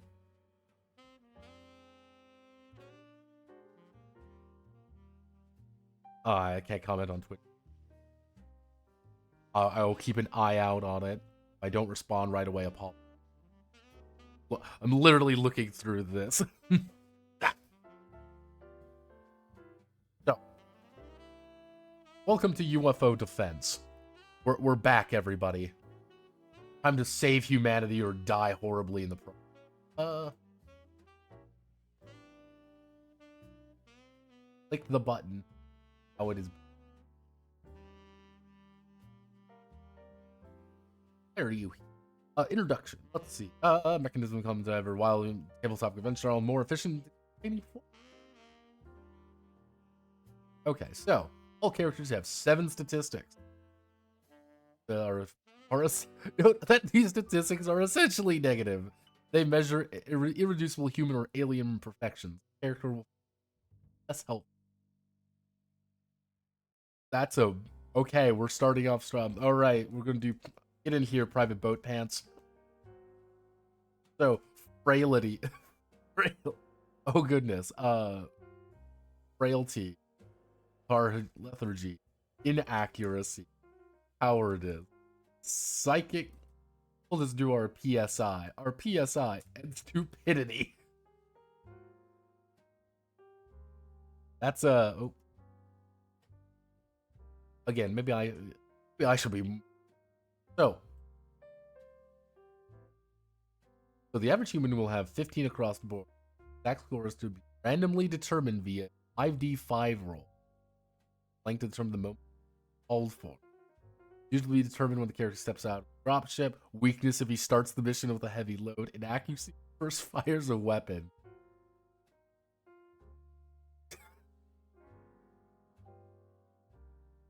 That is a very like.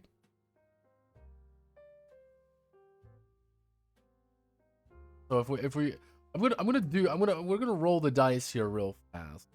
Let's see. I want to do a dice. 5.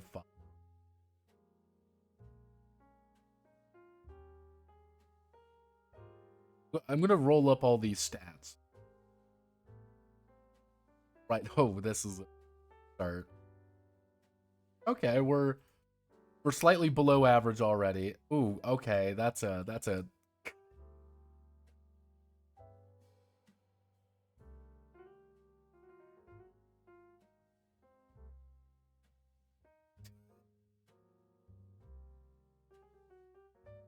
5d5 roll. Yeah, 5d5 lower is good.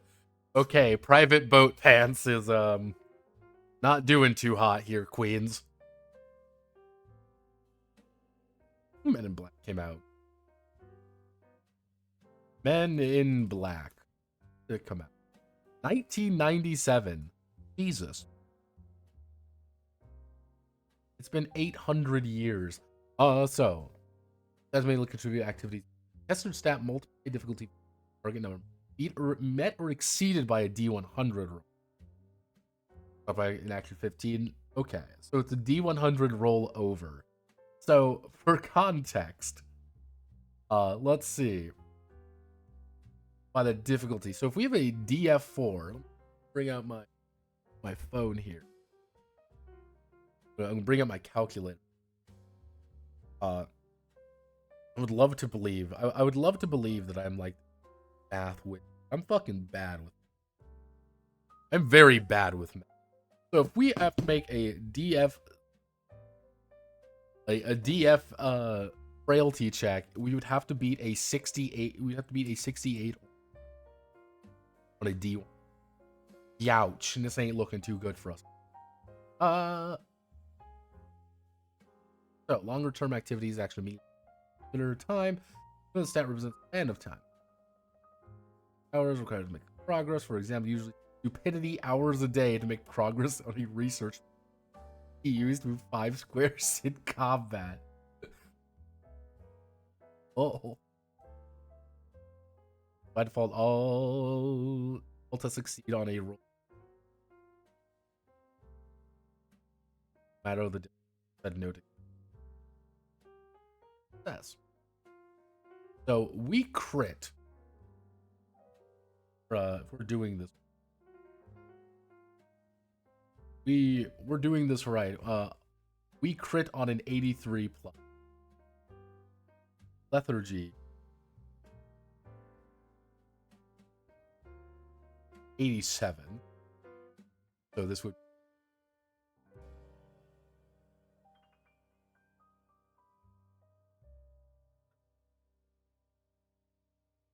Ooh.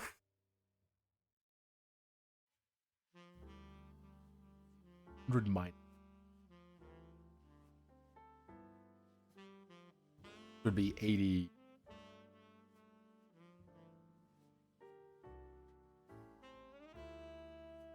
Would be 70.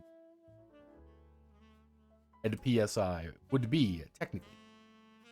So this is what our right through. So if we go to by default as yeah, so to hopefully it's to rank 1 by default. And by various affected turn order. Not on restricted chain of command for other decisions.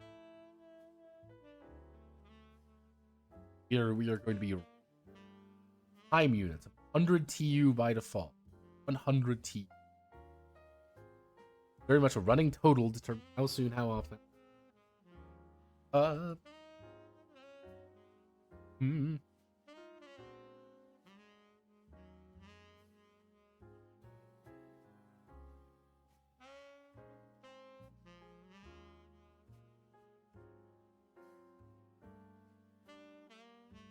Yeah, boat pants is very stupid.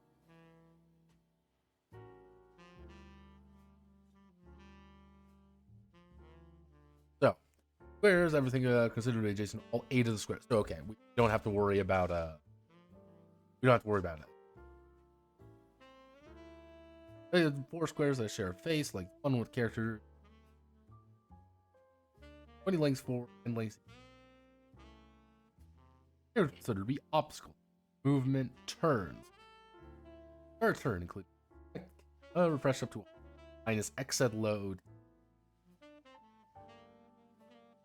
All proportional, 50% slide, rounding up to so an exhausted, wounded character with 85 TU. 2 panic. See, action and exhaustion. 3 of the stuff with the attack is slowly reduced. 1 unit of exhaustion. Slide, action. Great. Cowardice T.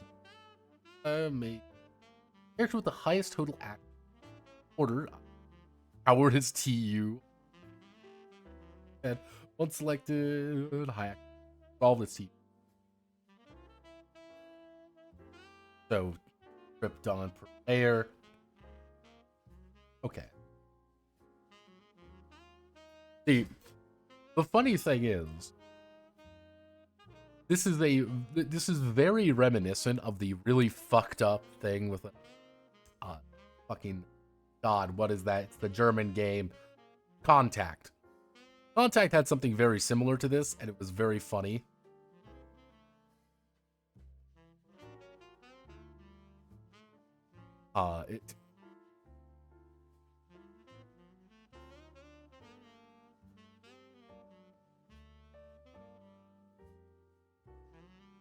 It's a very it's a very fascinating thing because it reminds me a lot of that in a good way. That's the funny thing, in a good way, because because it just everything's slowly reducing and then able to do. Interesting. 520 movement point. So let's the low profile.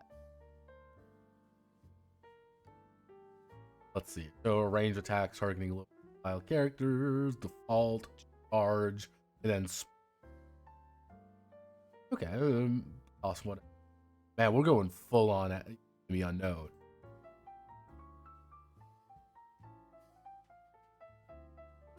I like this because XCOM Enemy Unknown was my first XCOM, and that's the one I played most extensively. I played a lot of classic. I even played XCOM Terror from the Deep. Yeah, the one with crab monster. It's a very fascinating shit show of a game. Handy chart. Okay, easy enough. And multi-square entity. 2x2.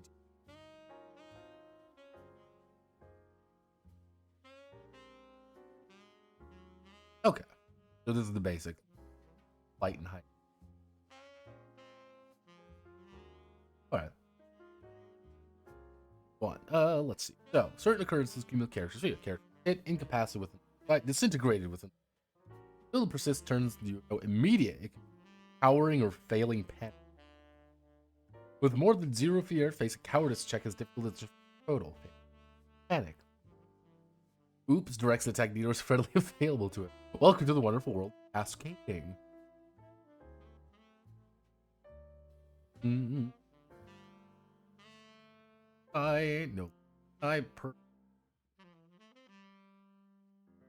know exactly where their missed rounds end up. In this case, so effectively, if I have Fear 3, for example, so my Fear 3 with my Cowardice of 18, I would need to beat let me see, 18 times 3. I would need to beat a 50. I fail that 50. Let me roll out my D100. I rolled a 96, I would have passed there. But if I didn't, I would have to roll this chart. Boat path. A panic attack. Sight's easy enough. Okay, damage. Raw difficulty, the frailty test would take upon being. That's on this frailty test means fails to cause significant.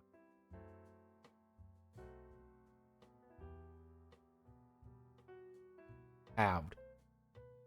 Suffers 11 one eye damage to start a turn. The frailty test removes current symptom.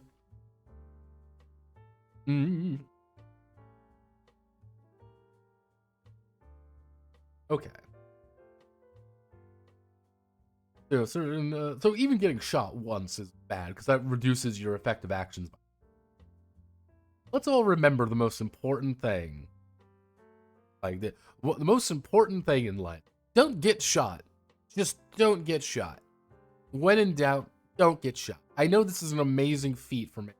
Just, oh no, there's a giant death alien that wants to murder me. What do you do, everyone? I believe in you. It's, don't get shot. All right, now, in combat, the most important thing you can do, not die. I know, amazing revelation that no one has ever thought of before. I do like games with like really high lethality. I've slowly come over to them, but they have to be a certain kind of game.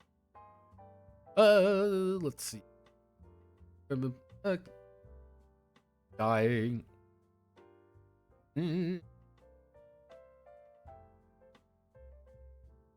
All right, so the abbreviations, kinetic.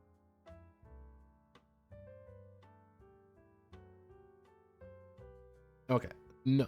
Non-worn armor counts as items. Non-worn counts as an item. Size 2 times later, report doesn't. On the ground, or carry. Worn counts as size 2. Or size worth.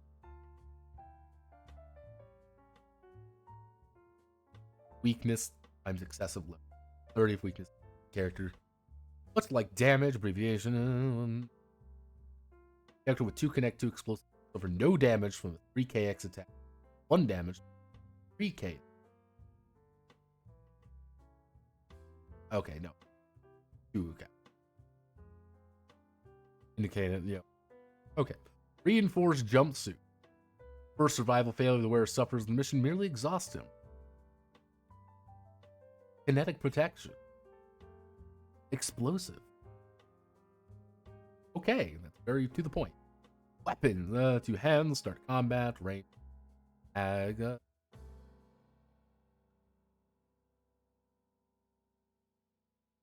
generous. 1 hand.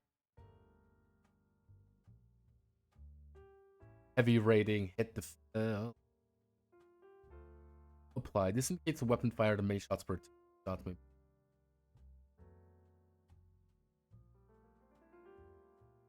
Okay, damage. Okay, speed rolling, high volumes, rolls. We want to do a battle rifle. Cool. Ag 2. Okay. So if we make an aim, that'll be 50 TU. Hit difficulty is 1, so it's whatever ability is. And then the damage is 5. So if I have an arm 2K, that means I still have to make a roll. That frailty check. Frailty check up there. And if I get hit, I might take damage and die horribly. I don't want to die. You don't want to die. Ain't fun for anybody.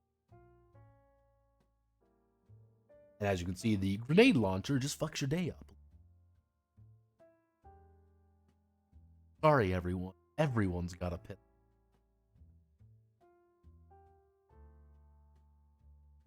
Stuns. When in doubt, stun! Have no fear. Time to beat someone to death with a stun stick. Alright. Heavy weapons. Bazookas. All right. Bazooka rounds, clips, how? Yeah. So this is effectively we need random stuff to actually load our, load the grenade, load the bazooka. Okay, that. What in doubt, painkiller.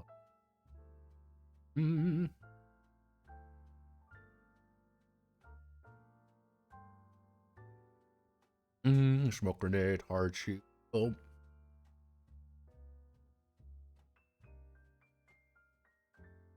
That's when they only spawn friendly bot. So this was a note that the dev sent me. It would be one thing I noticed: drone controllers need to spend TU to command bots. So effectively, if you have a bot, you can. If you need to spend 10 TU, you spend 10 TU for them to use TU. You have more than they do, they can't spend that. That'd be how I'm interpreting.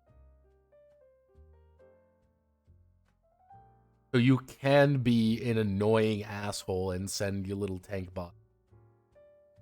Have no fear. I'm sending in the explosives guy.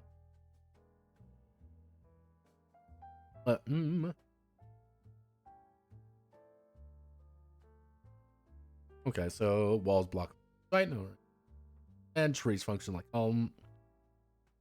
each tree section radiates foliage one around itself. We're getting the mega autism. Oh yeah, we're so back.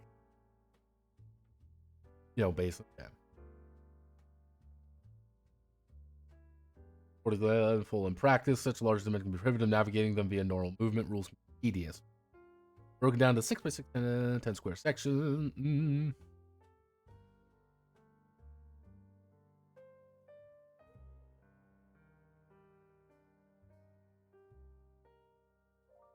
All right, I like this.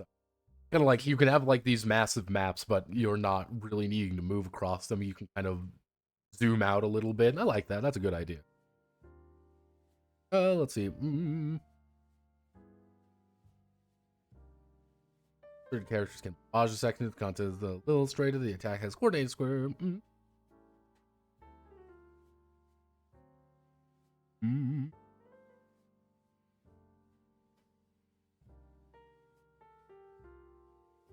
Okay, so yeah, breaching into a building has its own problem. Still, catch all for base facility. Let's see, dire circumstances.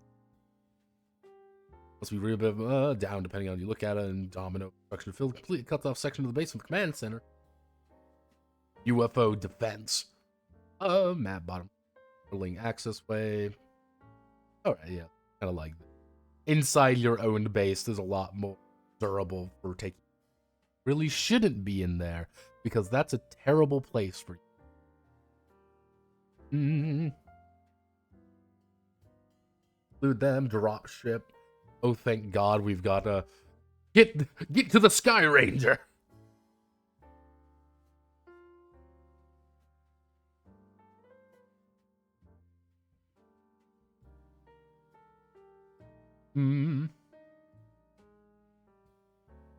If it works. Yeah, no, the idea, there's something very funny. I mean, like, don't worry, call the Sky Ranger. We need more things. Yeah, the fuck. Oh, God. Let's see, 14, yeah. Let's see, conventional RPG, one coordinator, dropship, reinforced jumpsuit, pistols, $100 thoughts and prayers, yeah. Advance rank competence, yeah. Yeah, no.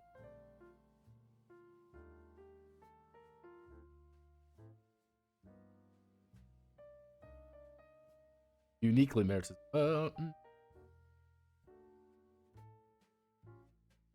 Which may be according to preference. All stats have a minimum of 5 roll. Per hit suffered. +1 AP for death. +1 fear. +1. After mission 2 may high-tech equipment from the appendix by default. Rank 2 to heal.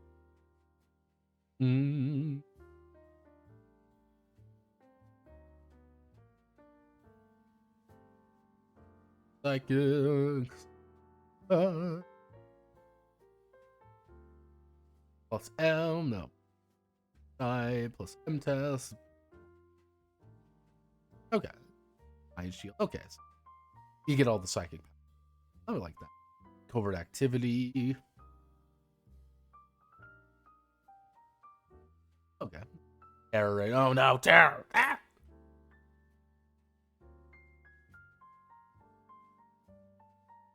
See, this is again, when in doubt, just put in more terrible things. You have not lived. You've not lived until you've done your first terror mission as a fucking XCOM UFO defense. Because the first terror mission, you go out there with your bunch of dudes, and you're like, this is fine. And then you just see someone get ripped in half by a fucking alien. You're like, I don't want to be here anymore. This fucking sucks. Chrysalids suck. Why am I here? Chrysalids in the original game, god damn, they were terrifying.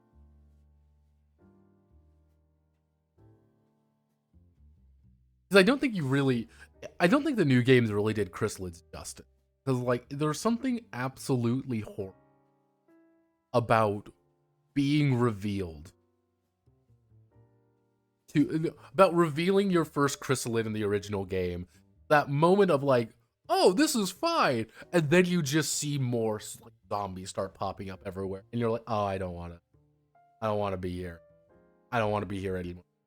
Like, terror grips you. It's very fascinating. That's the only game that is not strictly like a... Like, that's... that is pretty famous characters in a horror movie. Like, that's even funnier because you're like, you started that, you don't realize, like, have fear in a non-horror situation. It's like, yeah, you're armed with the fucking teeth, but you still feel so fucking weak. But the second you get good gear, and the second you start making some real good progress, it's really fascinating, because terror missions start becoming a lot more fun. You're like, hell yeah, I'm in a fucking terror mission. I can fuck any of you guys. Look at all my dudes. They're all awesome.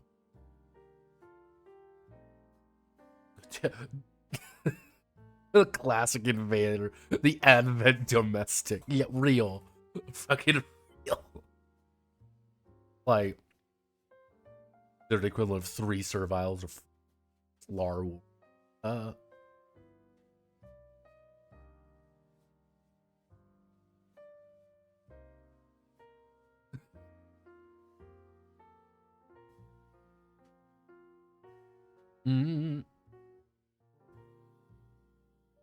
Let's see. So civilians are confused bystanders. Whoa!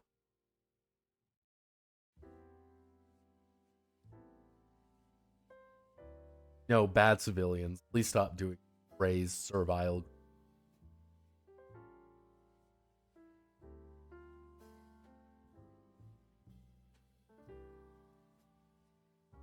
It looks like you got a good amount of stuff to work with. Modification of staff.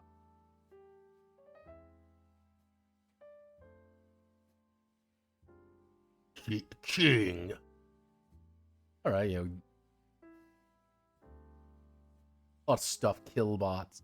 I like it how there are different ways of doing things. And I like the idea that there are different ones. Always throw different ones at characters. I like that. That's a good idea.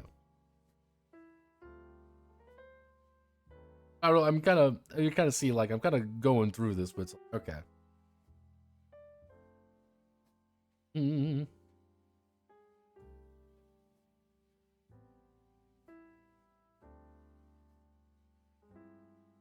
Firebomb. Ah, yes. Addicts. Boots.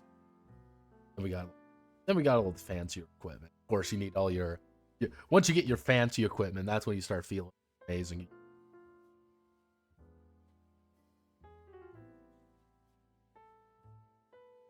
Ah, sorry, get in my power arm. But yeah, no, it's I like this. This is pretty good. I would say if you want to felt genuinely. Well, that's where you go into armed with spectacles picked up by cars. Like, I would say, if you want to further this, I would say make a choice early on. I think you're at a good point. What's here is pretty solid. But I would say make a call. You can either go full on XCOM. So full XCOM, really, how do I want to really ramp up the idea that it is an XCOM versus aliens? Or you can go with the Xenonauts, I believe that's what it's called. Xenonauts are also like a good way pursuing that particular goal, but you can kind of play with that a little bit. It's kind of the idea of like, do you want people using basic equipment longer, or do you want people to have more extreme equipment sooner? Because XCOM kind of ramps up. Once you get past the first hurdle, it ramps up. From what I've seen of Xenonauts, it doesn't ramp up as fast. Outside of that, the only thing that I can see is might be a little odd is making characters, how fast they are. Just a thing you kind of have to. But I think you did a good. I think there's a good compromise points with that when it comes to you roll your stats effectively when they become relevant. I think that works, especially when you're in the situation where you can go through multiple characters. Having the idea of I'm rolling those stats as they come up, I think works pretty good.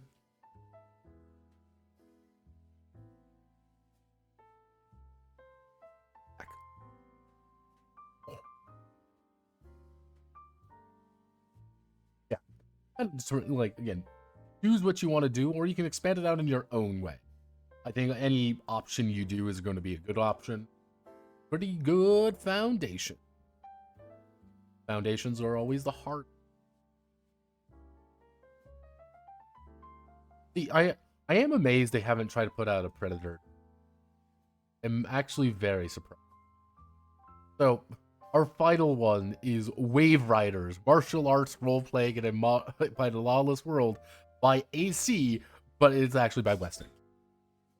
Dot dot dot dot.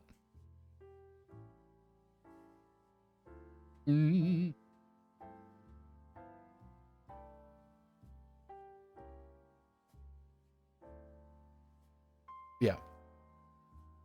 We're going back to West End games, baby.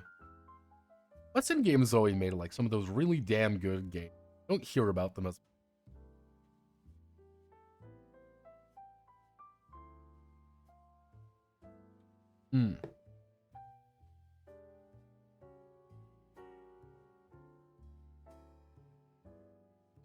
All right, so pen, pencil, a lot of decent.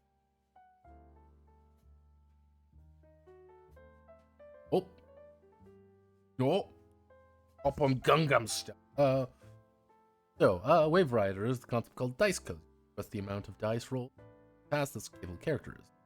Right now, dice code is number 4. Yeah, 3D means you roll 3d6. Enough. Players roll, determine the outcome. Roll the dice. Okay. So it's an add. It's West End. It's WAG LD6. Or attribute. Bigger finesse, spirit, capacity of chi, attribute of agility, and skill rolls.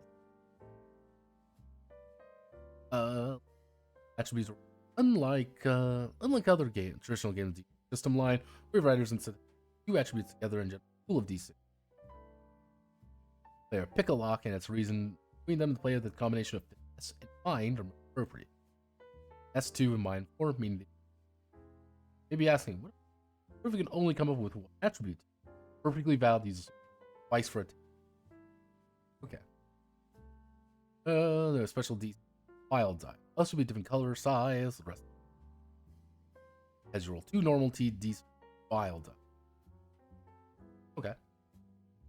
A 2, 3, 4, 5 wild die is normal and add to result. 6, some special cards. Done something exceptionally raise. Yeah, 6 unit, then you roll again. So it's an exploding D6. Bust. Uh-oh. Take away the highest value. Or add the result paranormal, you have complication added. Second roll is a 1, does not count as a bust, it's simply added. complications. Good. Okay, so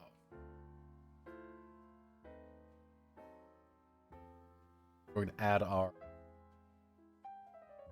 Going to make a kung fu boat map. Vigor, finesse, mind, spirit. Oh yeah. So 12 dice to allocate. So of course, since we're going to be doing this the right way, we get some dice.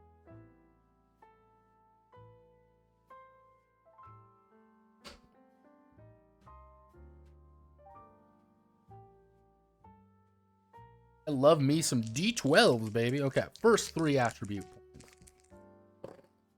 First 3 attribute points goes to 1 to vigor, 1 to spirit, and 1 to mind. Hey, second roll. Another to spirit. Another to vigor. And 1 to finesse.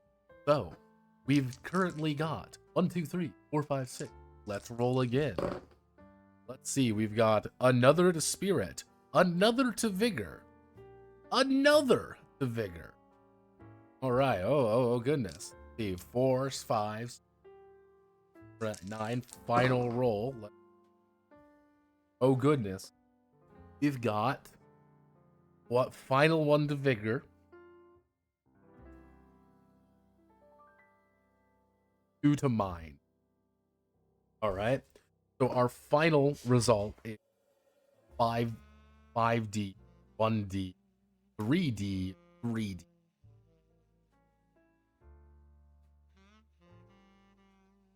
So combat attribute. So attribute, combat attribute. Combat. So striking. Striking is 6D. Or shooting 4D. Parrying. And our dodge is not actually really good at the whole kung fu.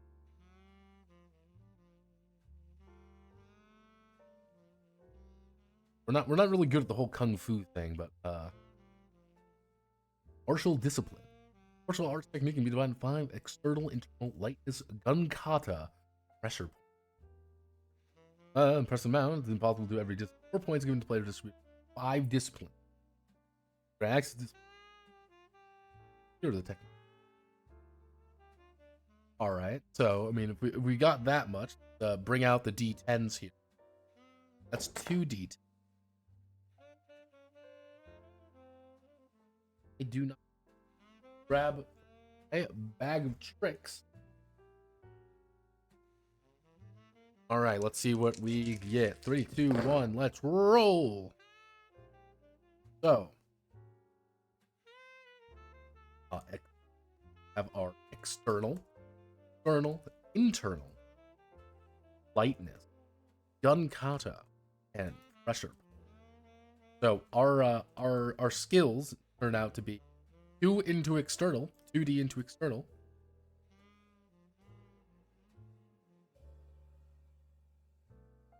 One into lightness and 1 into gun kata. We're not even good at ranged. Going to put 1 into gun kata. Chi, yes. Evil creation love. He flows and all.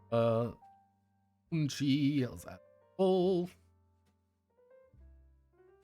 Equal to the spirit attribute. So, since my spirit is 3, I have a chi of 3. D3. Moving characters roll, being spent kung fu. Stunt points, fantastical, works, dynamic points. Stunt point. Exceptional play, granting additional die. Let's see.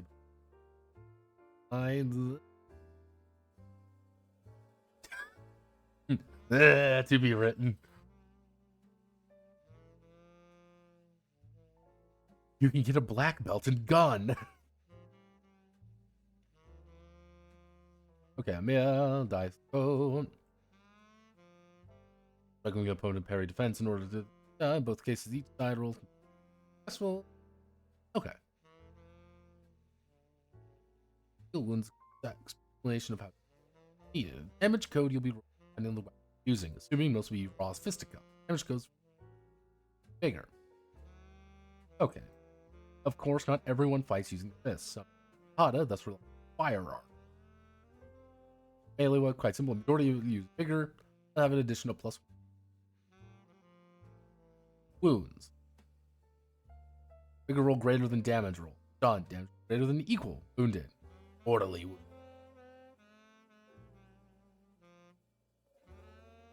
All stuns. Round the next upon. Effects for half an hour. One character affected by stun number of times equal to their vigor. They are knocked unconscious.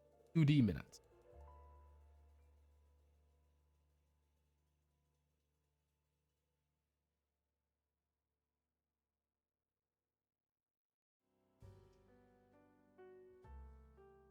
But bro, I was I was thinking of Equilibrium.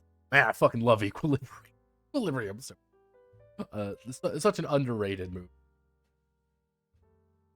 Looks ridiculous, but it's great. An incapacitated unconscious when attack lasting 10D minutes to get killed.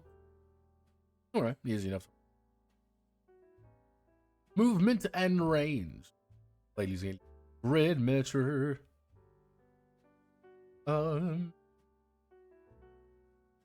The interpretation with the reason to assume.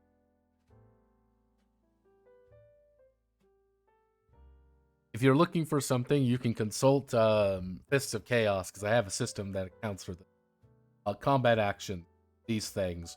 Mooks, action media, not this swoosh. Clusters, feature characters, the purpose of being canon.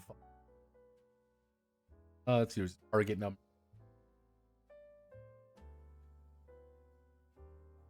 Yeah, so it's pretty simple. You know, all four of their stats at E of 3 stats from their combat.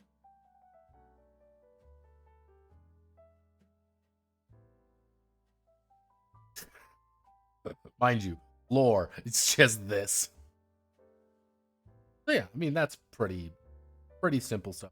Obviously, there's things that are not quite done with Wave Riders. I am completely unsurprised. If you want to expand upon this, it's there. If I recall correctly, Wave Riders is your main game, if I remember. Like, that's your main thing that you're outside of this. Could be thinking of someone different. So, I don't know if you ever want to expand on the D6 variant here, but if you can, it's there. It's just mostly a game of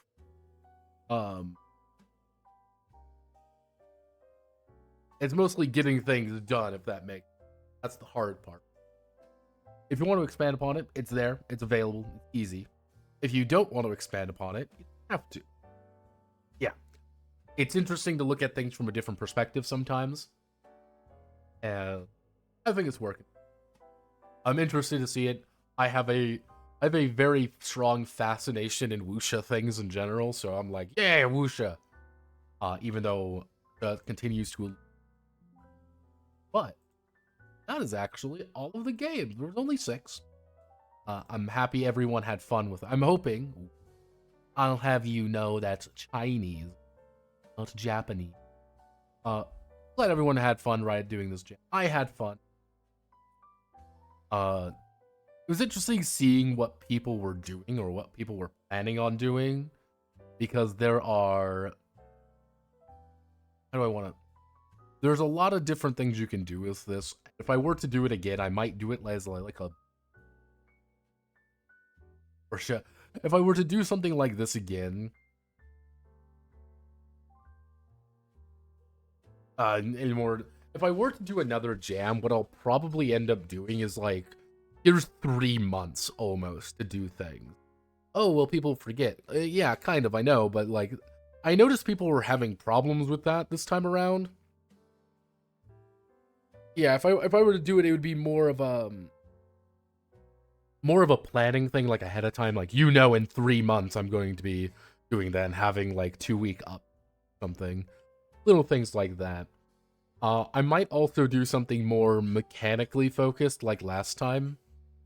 Because I think the most successful one was out of anything, I think the most successful one of these we've done has been the was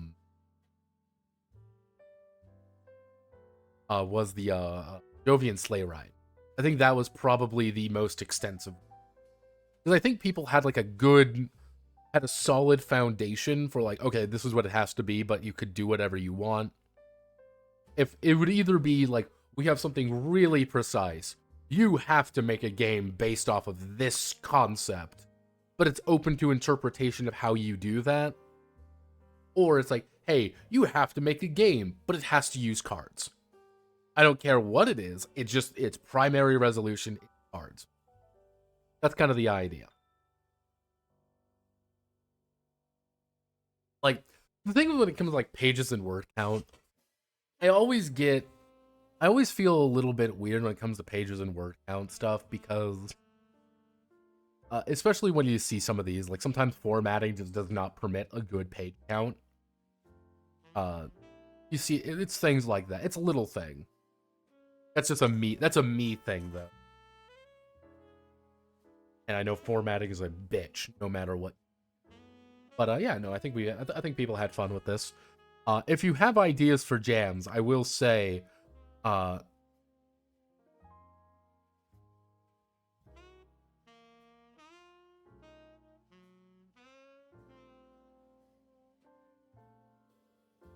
actually, we'll keep it up there. We'll put the other one down at 5. Much, but a game jam is you have a limited amount of time to make something. That's the idea behind a game jam.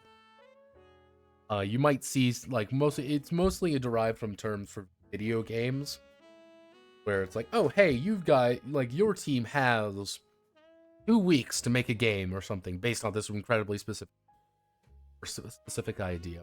Little things like, yeah, I think there's quite a few. Have what? Yeah, if you guys want to put like, if you guys have ideas for jams, like tell me and I'll put them on a list. So I see what works best. The Cyberpunk jam, I went back and forth on that one. Something about that one didn't feel right when I was writing it out. I'm like, okay, you know what? This will be good. The Horus Chair jam. Yeah, and that would be kind of the idea when it comes to like something very. I feel like I want to give people more time, but I don't want to give people like, oh, you have all year to make it. Then I was thinking like maybe like 2 months might be a good amount of time for people to be like, okay, we know when it is, so we don't have to struggle. It's not like, oh, well, done now. I'm done. I think this one was kind of just inconvenient because it was, I think this one was inconvenient because it was right at December. I didn't really think about that as much. That was just a me. But I think everyone knows what time it is now. And it's our favorite time of every Saturday. It's been a while. I didn't do it last Saturday. Covering somewhat. Home. But it's our favorite time of the week, everybody. Get ready for oh gee.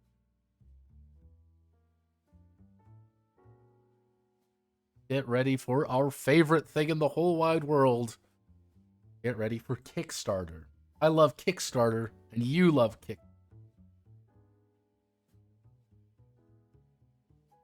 Force. Oh geez. So, let's okay, good start, everybody. Good start. We've got two STL products and a Heraldic Images decal set. Part 6. Age of Quantum. Hat Hammer. Sandbox. Okay. Okay.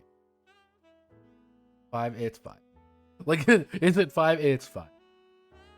Anime Academy. Entities Unleashed. Solo card battling accident. Action. Obviously, I need to look at that. OSR games, okay. Detox, a time-traveling existential dread. Oh boy. What if merged railway companies merge? Action-packed zine. Alright, let's check out a zine, everybody. It's gonna be fun. Age of Rifts. I don't speak Spanish, but I can definitely try. Heartbeat High School simulation. Oh god, it's Zine Quest. Ah, god, it's Zine Quest. Zine Quest is always a fun and exciting paint. Neon City carved from Brendel. Cyber. Let's see. Damn, a D6 war game and TRPG. Okay. Bring back Medigo. Okay. Buttertown Bugbears. Buttertown Bugbears buggering. Amber cards for teaching and learning D&D combat.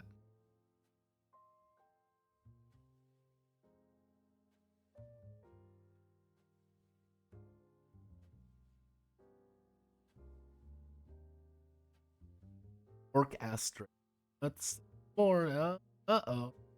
You're not, uh-oh. Oh, that's kind of cool. I like Prowlers. 6 Thrones of Bones. EM Heavy Metal Monster Manual. Never seen that before. What my character would do. Murderopolis. Oh no.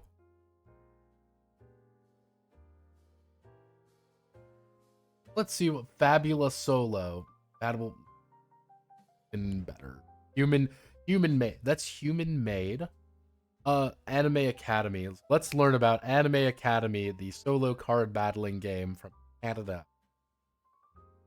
Anime girl battle dark forces to save the world. Spooky. Maid outfit and not safe for work cards.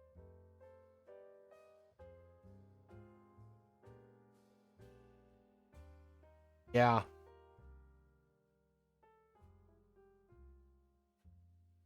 Redux.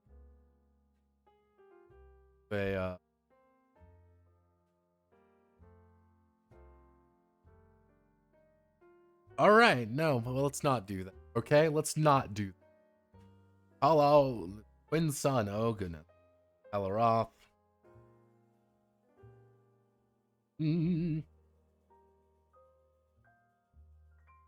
I guess. Is there solo co-op or group? And it doesn't do anything, you kind of just do. See. I understand. I never heard about Zine. Zine Quest happens every now and again. The idea of Zine Quest are usually small games that Kickstarter wants to promote. They're usually no more than like 8 at best. So what you see is what you get. So let's see. The Age of Rift. I do not. Fanny show. What is the game? Out of who? No. Heroes from Confidence World travel to the central of the collapse. All right. Are they doing the thing? Yeah, they're doing the thing where they're trying to make a. No, this.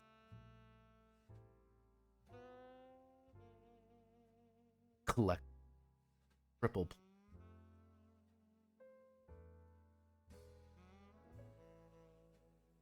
Have no fear, everybody.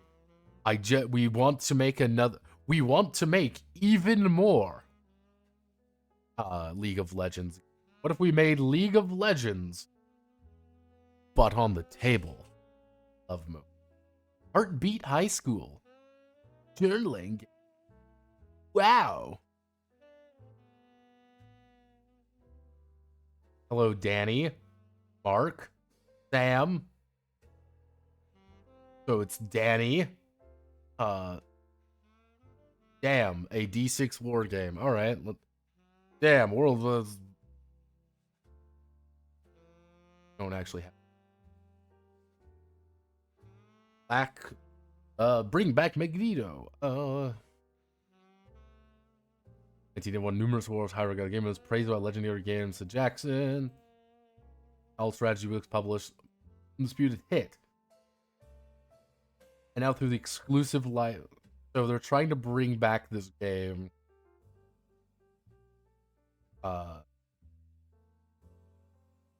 Yeah, I mean, that's kind of an interesting board game, alright.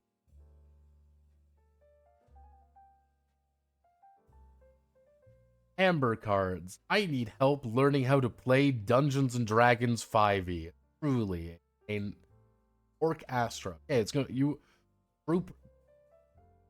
troopers, mystical link to the stars. Born by your appearance and lifestyle, yet celebrate his freak show act. Weakness and becoming an orc is a cursed journey for an elf. And it's BB. Silver Age. Cool. Let's see. Hattie, Texas. Silver Age. World. Tag level. Cinema. Darker. Pack.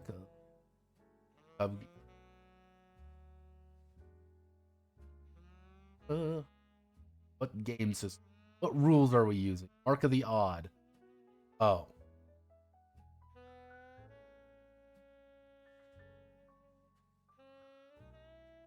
Now, I want you to look at this. This is not human-made, by the way. Like, I'm going to bring this up. This is clearly not human-made. Yeah, this is not human-made at all. And here's one thing. I can actually prove that it's not. Show everyone. Okay, no. So, if we zoom in here, now the big thing I can tell is up here. Notice how the eyes are fucked up and the nose is technically, and also notice how they don't have a mouth.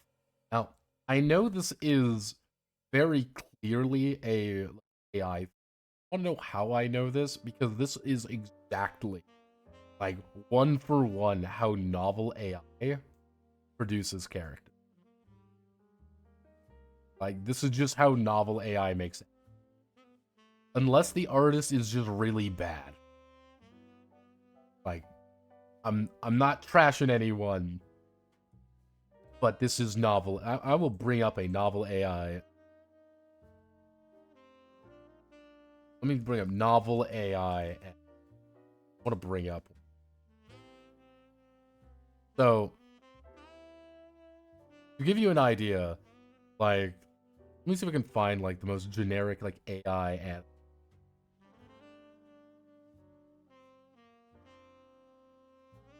Like, the thing is, novel AI does not actually... Novel AI has, like, a very specific thing that it, like... You can see it. I'm not going insane, right? I can clearly see... I don't even know what the fuck's going on over here. But yeah, no, I don't know what's... Like, if it is not AI, their artist is subpar, and you should fire them. Like, I guess the front girl makes sense, but look at her hair. Her hair literally changes color. You can literally see where they had the short hair, and then they added the long hair. Yeah, or included in this project. Are you... Like, am I weird? Notice how it's also the only piece of artwork. Like, what else do you...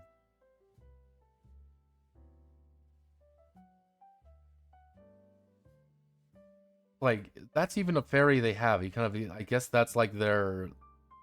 something? Like, if they...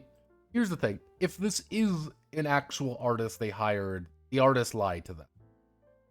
Like, that's just something you gotta know. Like, this is very clearly the artist had to lie to them. Because that is not. If it is that, the artist is just bad. If it is not, also he's doing the extremely scumbag thing.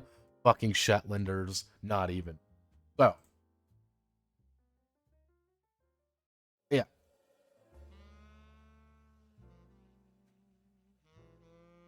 Yeah, it's yeah, something is I mean, I guess they're smart. They covered it up there. Let's actually let's play a game, everyone. Let's open back up Paint.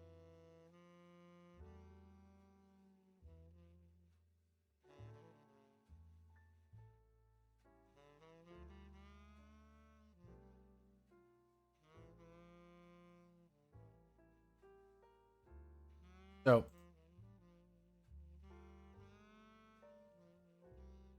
know what the fuck's going on there? That's the thumb. Like, that's clearly the thumb. Like, if we're looking at, like, this is the wrist, this is the thumb. I guess that's 1, 2, 3, 4. But what's look quite right? I don't even know.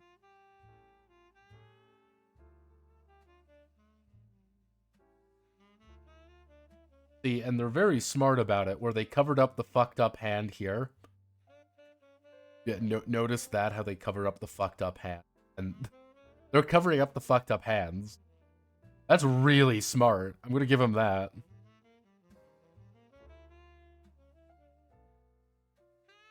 Because here's the thing. So this is the like promotion image where you see it. But this is apparently, I guess, going to be the cover. Look at what they cover up. They cover up this bottom section where her hands are just, there's no hands here. Like, I don't know what the fuck's going on here. Looks like it's 5 fingers, but like this, I don't know what's going on with. It's like her hand is not quite right. But they cover it up with the human-made hand. Ballsy fucking move. And I like, here's the thing. I don't have anything against AI art. That's my big thing. I got nothing against it. I use it extensively because I'm not a good artist. But like,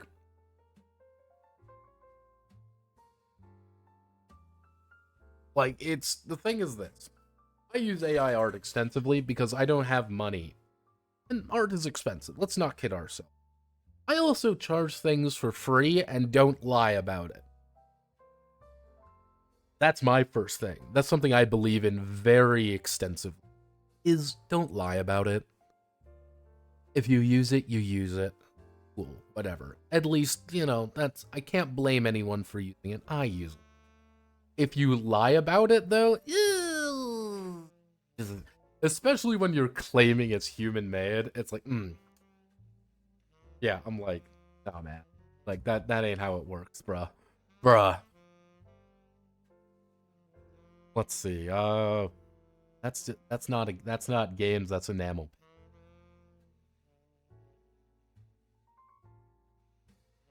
Okay, cool. A starship simulator. Kinda neat.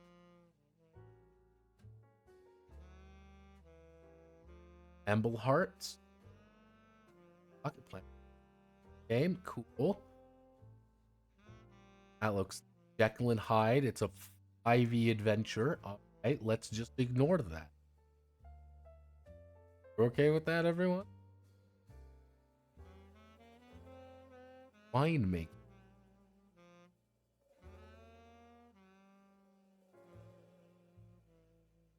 Sad hot dog man. I've got dignity. You cannot make me. Trouble. Freelance dismantling a Jovian corpo state.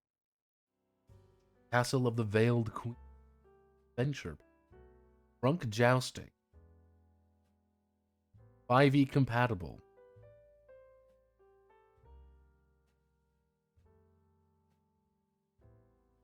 Okay.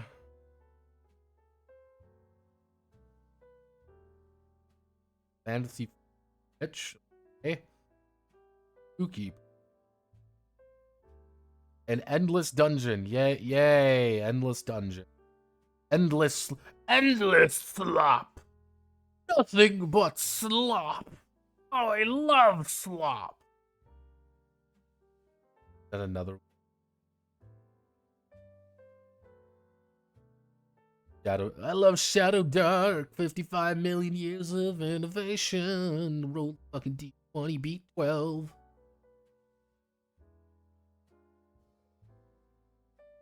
And there is not much. We're not working with much here, everyone. Print and that's neat. Oh, okay. Oh, okay. 20 agnostic campings. Yippee. Okay. Hey, you know, we could be hobos. Ivy and Morkborg. It's Morkborg. I love Morkborg. I love Morkborg. Slap, slap, slap, slap, slap.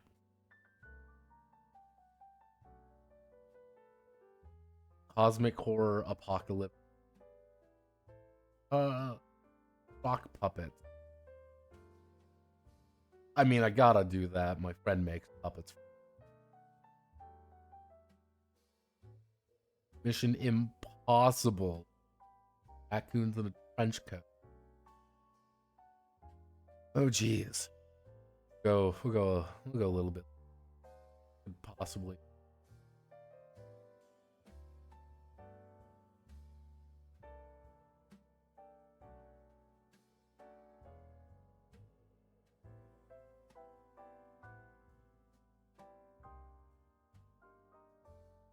Team up with friends in a multicolored uniforms to oppose earth-shattering threats in this adventure TRPG.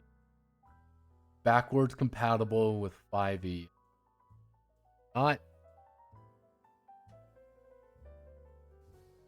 To do that, I'm gonna kill you with a hand. Rust Punk, a solo. Oh. Okay. What could possibly... Rumbling of Giants. World building zines.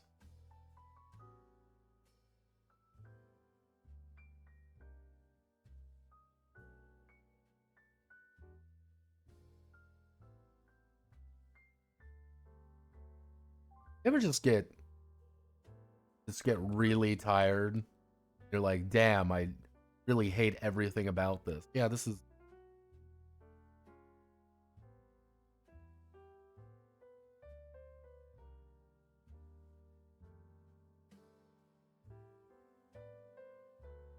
I don't think we're going to really...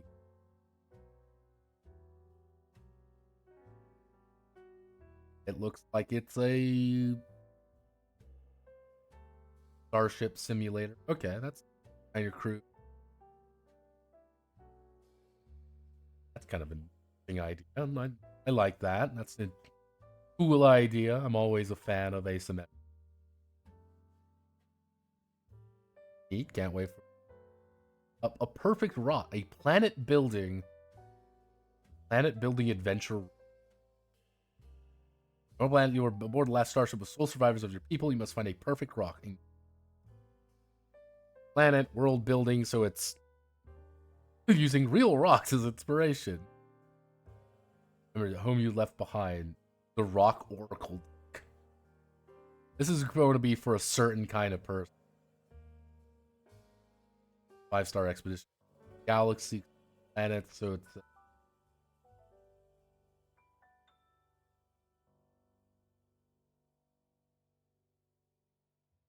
I like the idea of it.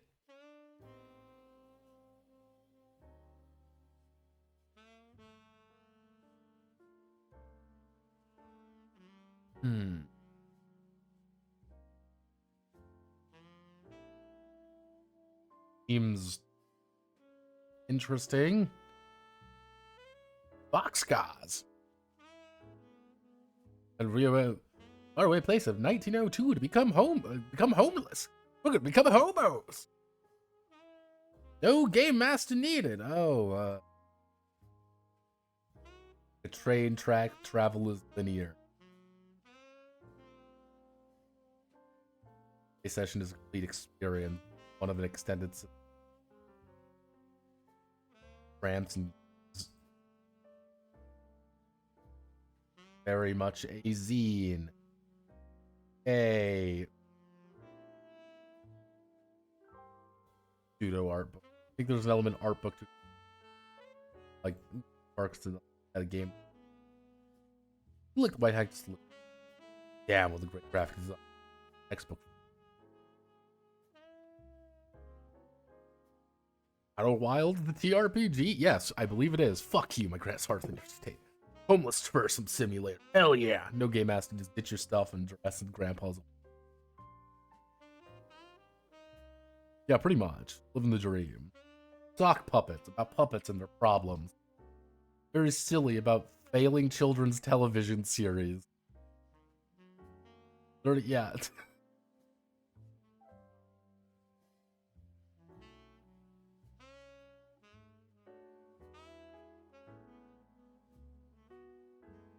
Play any one shot with Herman on. I don't want to play with Herman. Herman sounds like he's a sex predator. Let's see. Herman the narrator wants to make an oddie. That's definitely an idea. Don't hate it. Definitely an idea. Award-winning designer for storytelling games like Here We Used to Fly, A Crown of Dandelions, Knots in the Sky, and this. Literally never heard of any of them. No. Never heard of any of them. So, we're doing great. Mappa Mundi.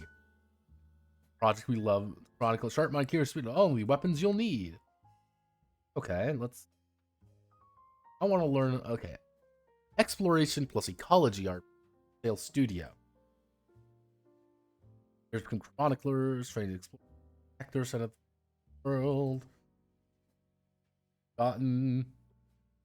So, let's see. Rules light, narrative first gameplay. It features a brand new streamlined rules system taking up only 6 pages of the book. Oh. How many pages is the book then? I'm going to make a wild guess and say it's longer than 6 pages.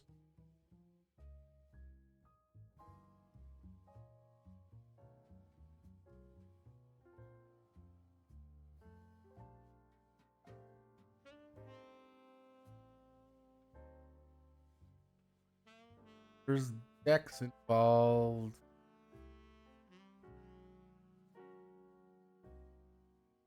Manchester, that's even. Got it. I'm interested. I'll see where it goes. Frostpunk, a solo game. Okay. Not really into solo RPG, but I.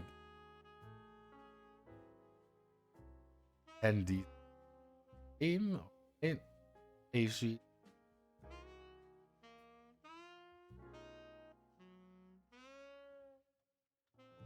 The story. Really? Manga line? Well, let's call it a comic. You are not Japanese. You are from New York. Even worse. Miniatures. Yes, this would be appealing to someone. If I like solo games. I know people who are really into solo gaming. Not one of them, but I understand the appeal. Yeah, because manga makes more money than comics. Like an artist, the graphic guys.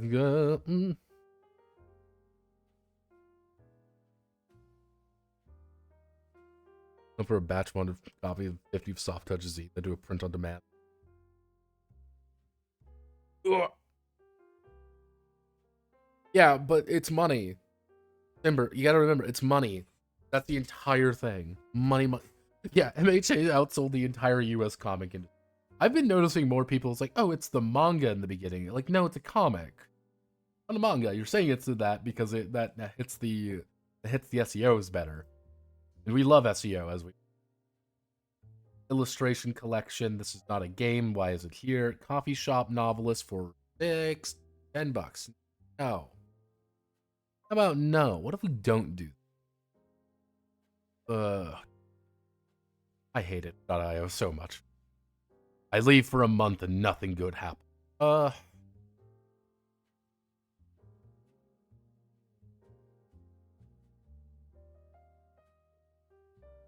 I'm not seeing anything to.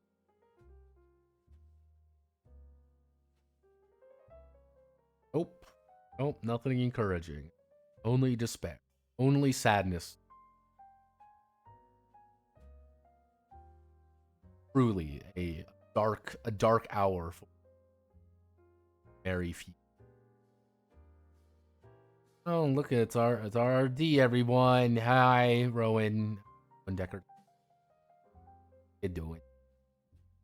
I'm Heist. Redborg, unofficial. Oh boy. You know what I love? I love communism. I love communism. I love communism. Fucking hate.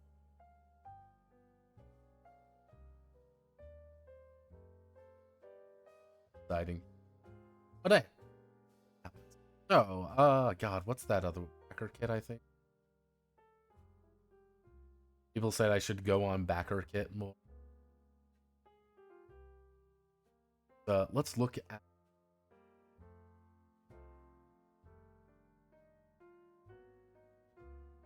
all product. The Magnus arc. Auntie Cook, that's I don't know. Buried of gods, the oh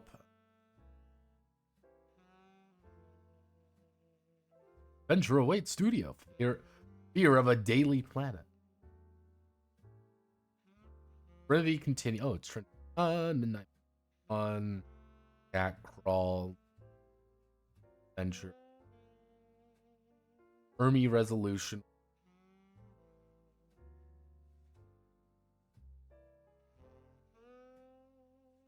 Let's level up 5. I love 5. I love 5. It's the best game ever created by man. Deadlands. More. Star Cowboys.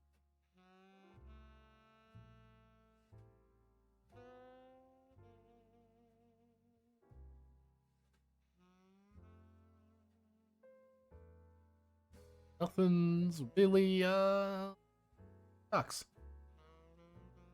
All for like the same themes. Wow, that's cool. Oh, Stay Frosty is getting. That's cool. I did like Stay Frosty. Stay Frosty getting that. That's good. Stay Frosty knew what it was, and I like that. Hopefully they keep. Hopefully they remember what they are.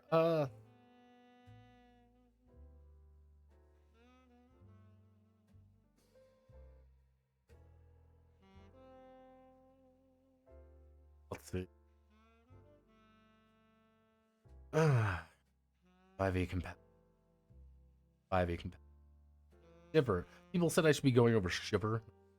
They're like, oh man, Shiver is amazing. You should totally go over it. I'm like, all right. Okay. Well, dollars. I is welcome to Night Vale. I'm like, that's definitely a thing. Haha. There's salvage. Yeah, there.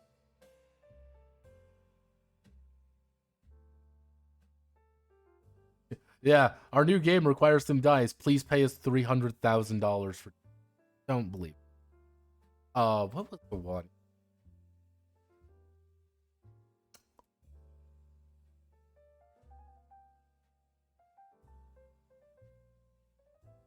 There we go. Yeah, this is the one that I saw the other day that I thought was a little. Is that the gun? Everyone associated with 50 years ago probably thought I can't have made it. Arthurs that hate each other.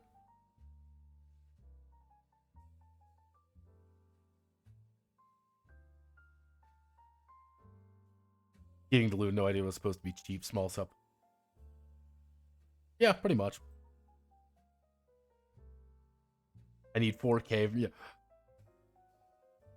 Yeah, you need it. The entire thing is because you can get a lot of money out of it. You can apply the least amount of work for the most amount of money. That is the ultimate goal in Kickstarter. Always remember that. So yeah, this is the one thing that I thought was physically agonizing. Welcome to Legacy of Kain. I like Legacy of Kain. I think it's very interesting. Wow, cool, the Book of Nosgoth. Cool, let's learn about vampires. Oh, wow, look at all these cool things. Oh, Scourge of the Seraphan. What could it possibly be? You're right, everybody. It's Morkborg. They made fucking Legacy of Kain fucking Morkborg. I'm not mad. I'm fucking furious. I want to fucking kill some. God, I hate the British. I want everyone to know that. They made a fucking Morkborg. I'm because I know fundamentally what's going to happen. And I know that it's going to be about 3 pages of actual rules. And the rest is just going to be artwork, and they're going to claim it's a TRPG. Or break. Because it's Morkborg, and it's barely a game. Oh, it looks really nice. I don't give a shit. If I wanted to look at cool Legacy of Kain things, I would literally just play Legacy of Kain again. I would look at literally anything else. Ugh.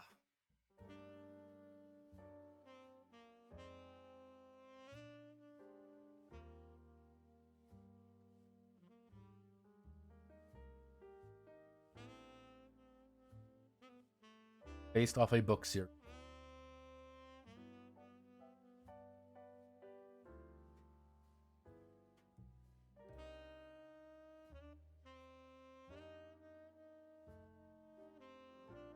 Lead and Chrome, table welcome to the wasteland. Choose your path. Got an itchy trigger finger. What about a lead foot? Vehicle combat made easy. And thirst. Hey, what game is it? What's in the book? Origin. What's game?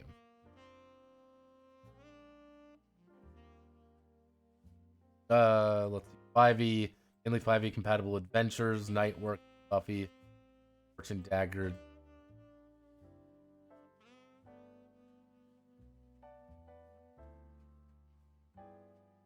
What is this game?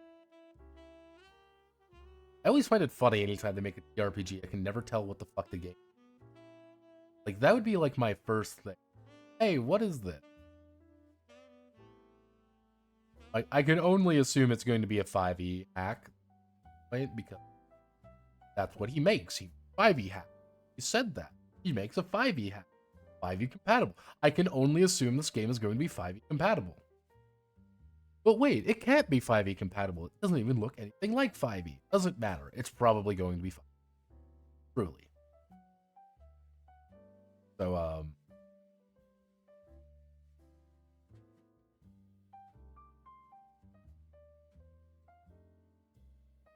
oh, hey, did the Gorge guy say it? No. And I don't want to believe that there is any. I live in a pleasant world. Let's see, what's... Oh.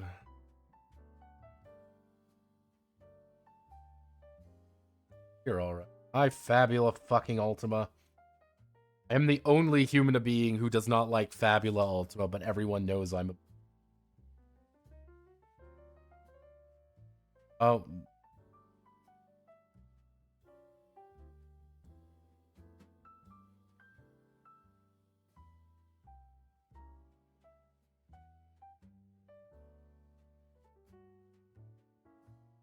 Okay, we stray further from God's hold.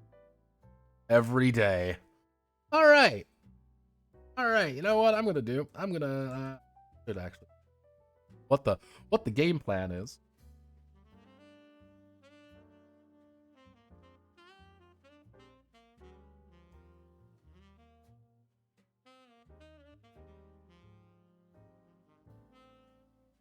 Press it. Why do what's Fabula Ultima? What if we made Fabula Ultima? What if we made like every single JRPG except it's in a soup and nothing matters? Then we take a good game and we make it awful. That's fucking Fabula.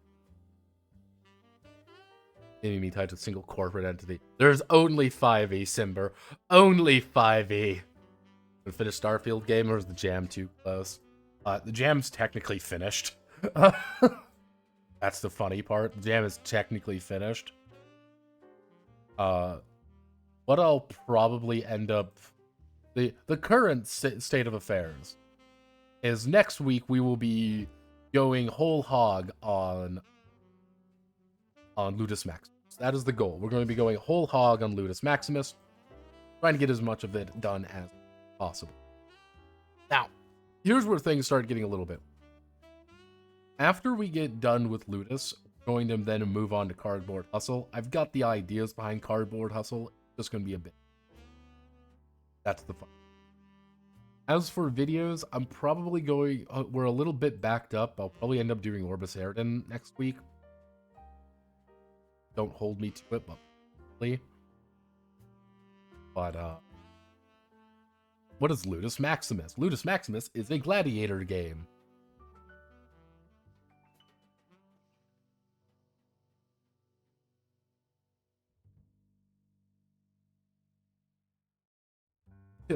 Ludus Max. Yeah, Cardboard Hustle is going to be an odyssey. Yeah, Ludus Maximum is a gladiator game where you are not the gladiator necessarily. You are Roman chuds making sure your gladiator slaves do their fucking job. As we can see, we make things pretty easily.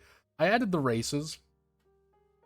Well, we've got people who are not from around here, and no one likes them. They're from outside the land. The men of the Heartland, the Seneca. We all love the Seneca.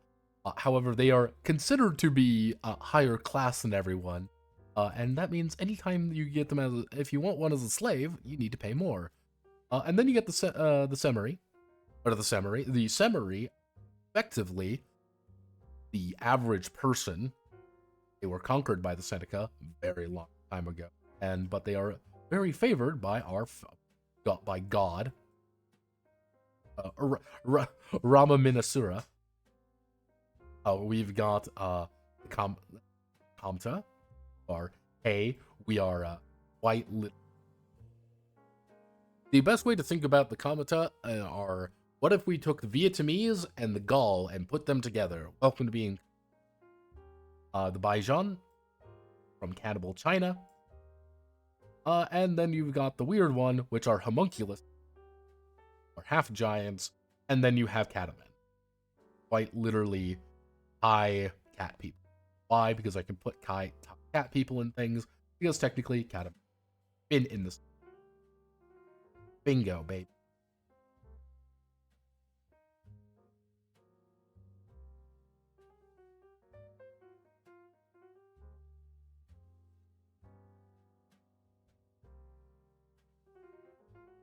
Yeah, it's pretty much the entire idea is you're making completely random ones. You have to roll start. Most often than not, you'll start out culture. But if you're buying slaves, you want. Some are just more expensive. And Xanadar, because Xanadar are literally purpose-built homunculus people. And that's why we like them, because they're fucking homunculi.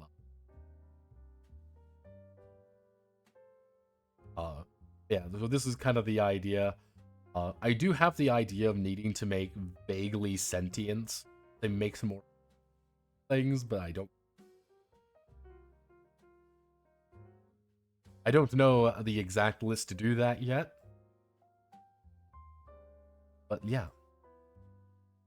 Technically, if you want, being a Xanadari cultural ambassador does mean you just get better things. The problem is you have Xanadar. Howdy. Yeah. So that's kind of the idea of Ludus Max. Borzoi, I've started watching Severance. I'm like, okay, we're getting on the right. Cardboard Hustle.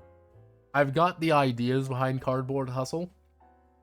I literally need to sit down with Jaeger and get Cardboard Hustle on it more. I know what I want to do. I know how to do it. know how I'm going to do it. Commission, yes, Cardboard Hustle is a commission where I have to write 2 games effectively, one of which is a card game. I'm ready for it. Yeah. But yeah, it's going to be Ludus into Cardboard Hustle. If things go according to plan, we can probably finish Ludus Maximus by the end of the month. So in March, we would start working on Cardboard Hustle. So yeah. Outside of that, I do plan on probably tomorrow uploading everything that needs to get uploaded. Website. Let's see. Yeah. Probably going to do for videos, it'll probably be Ortis Eridan on Friday. With Orbis Eridan on Friday, probably with Neurobeat, actually. Talking about Neurobeat's kind of interesting. And I never did it, actually, so I need to. So, that's that. How are you going to fuse the card game with the RP? Well, that's where things get complicated and very interesting. The basic premise I have so far is everything is going to be built around a deck master. And as you see, extensive amount of explain here. And one of the ideas, because obviously I can't make infinite numbers. That would be ridiculous. I can't make infinite number of cards. I'm only human. So effectively, the player makes their deck commander as if it's always been a member of the set. That's going to be one of the things there. Also makes my life a lot easier when we're things like that. The hard part there is I am going to have to build all of the card game stuff over here to be quote-unquote balanced. So with a point system that you can use to make your very own. With one of the ideas of making your very own deck. Now, we can extend this further, effectively, PL make. But this is kind of a much larger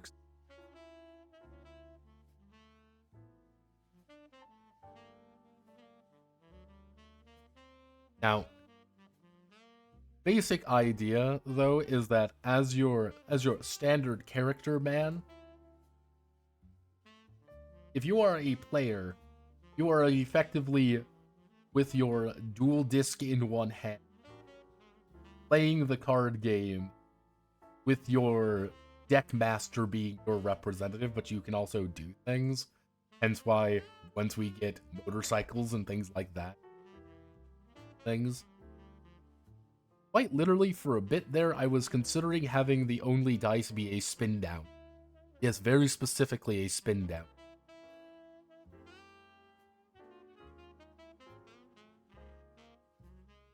Because I think it would be funny. I'm also thinking that would be a terrible idea. Got a couple games to really derive from. All of them very different in their own unique way. And yes, we will be having to sort out Thatch Bell and Y2K TCG, as well as Wixos, One Piece, and the HoloLive. Have no fear. I do what I do best. So, I'm going to call it here. Our games on motorcycle McGee.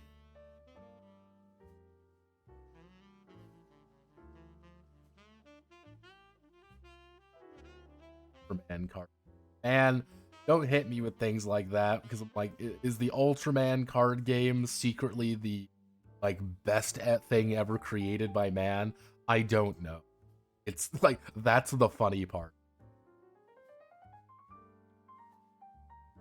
It's like, that's the worst part. I genuinely am like, I don't fucking know. I've been trying to learn the One Piece card game. Let's see. Let's see who's streaming right now. Not any. Let's see. Let's go to. Do we have any sad girls streaming this hour?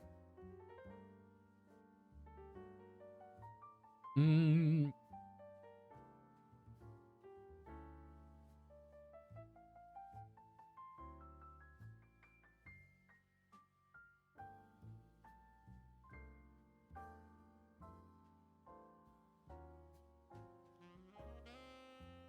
Look. Oh.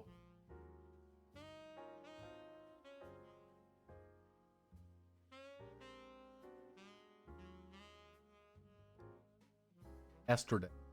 No one's streaming right now. Outside of all of these anime girls streaming. All of my people usually show up later at night because I'm a dad teacher. Well, you know what that means, everybody? It means no one gets anything happen. People of sheep. People of sheep. Food safety manager. 1,000 people. Oh, gee. Do we raid the funny fox? That's a question, T. Do we raid the funny fox?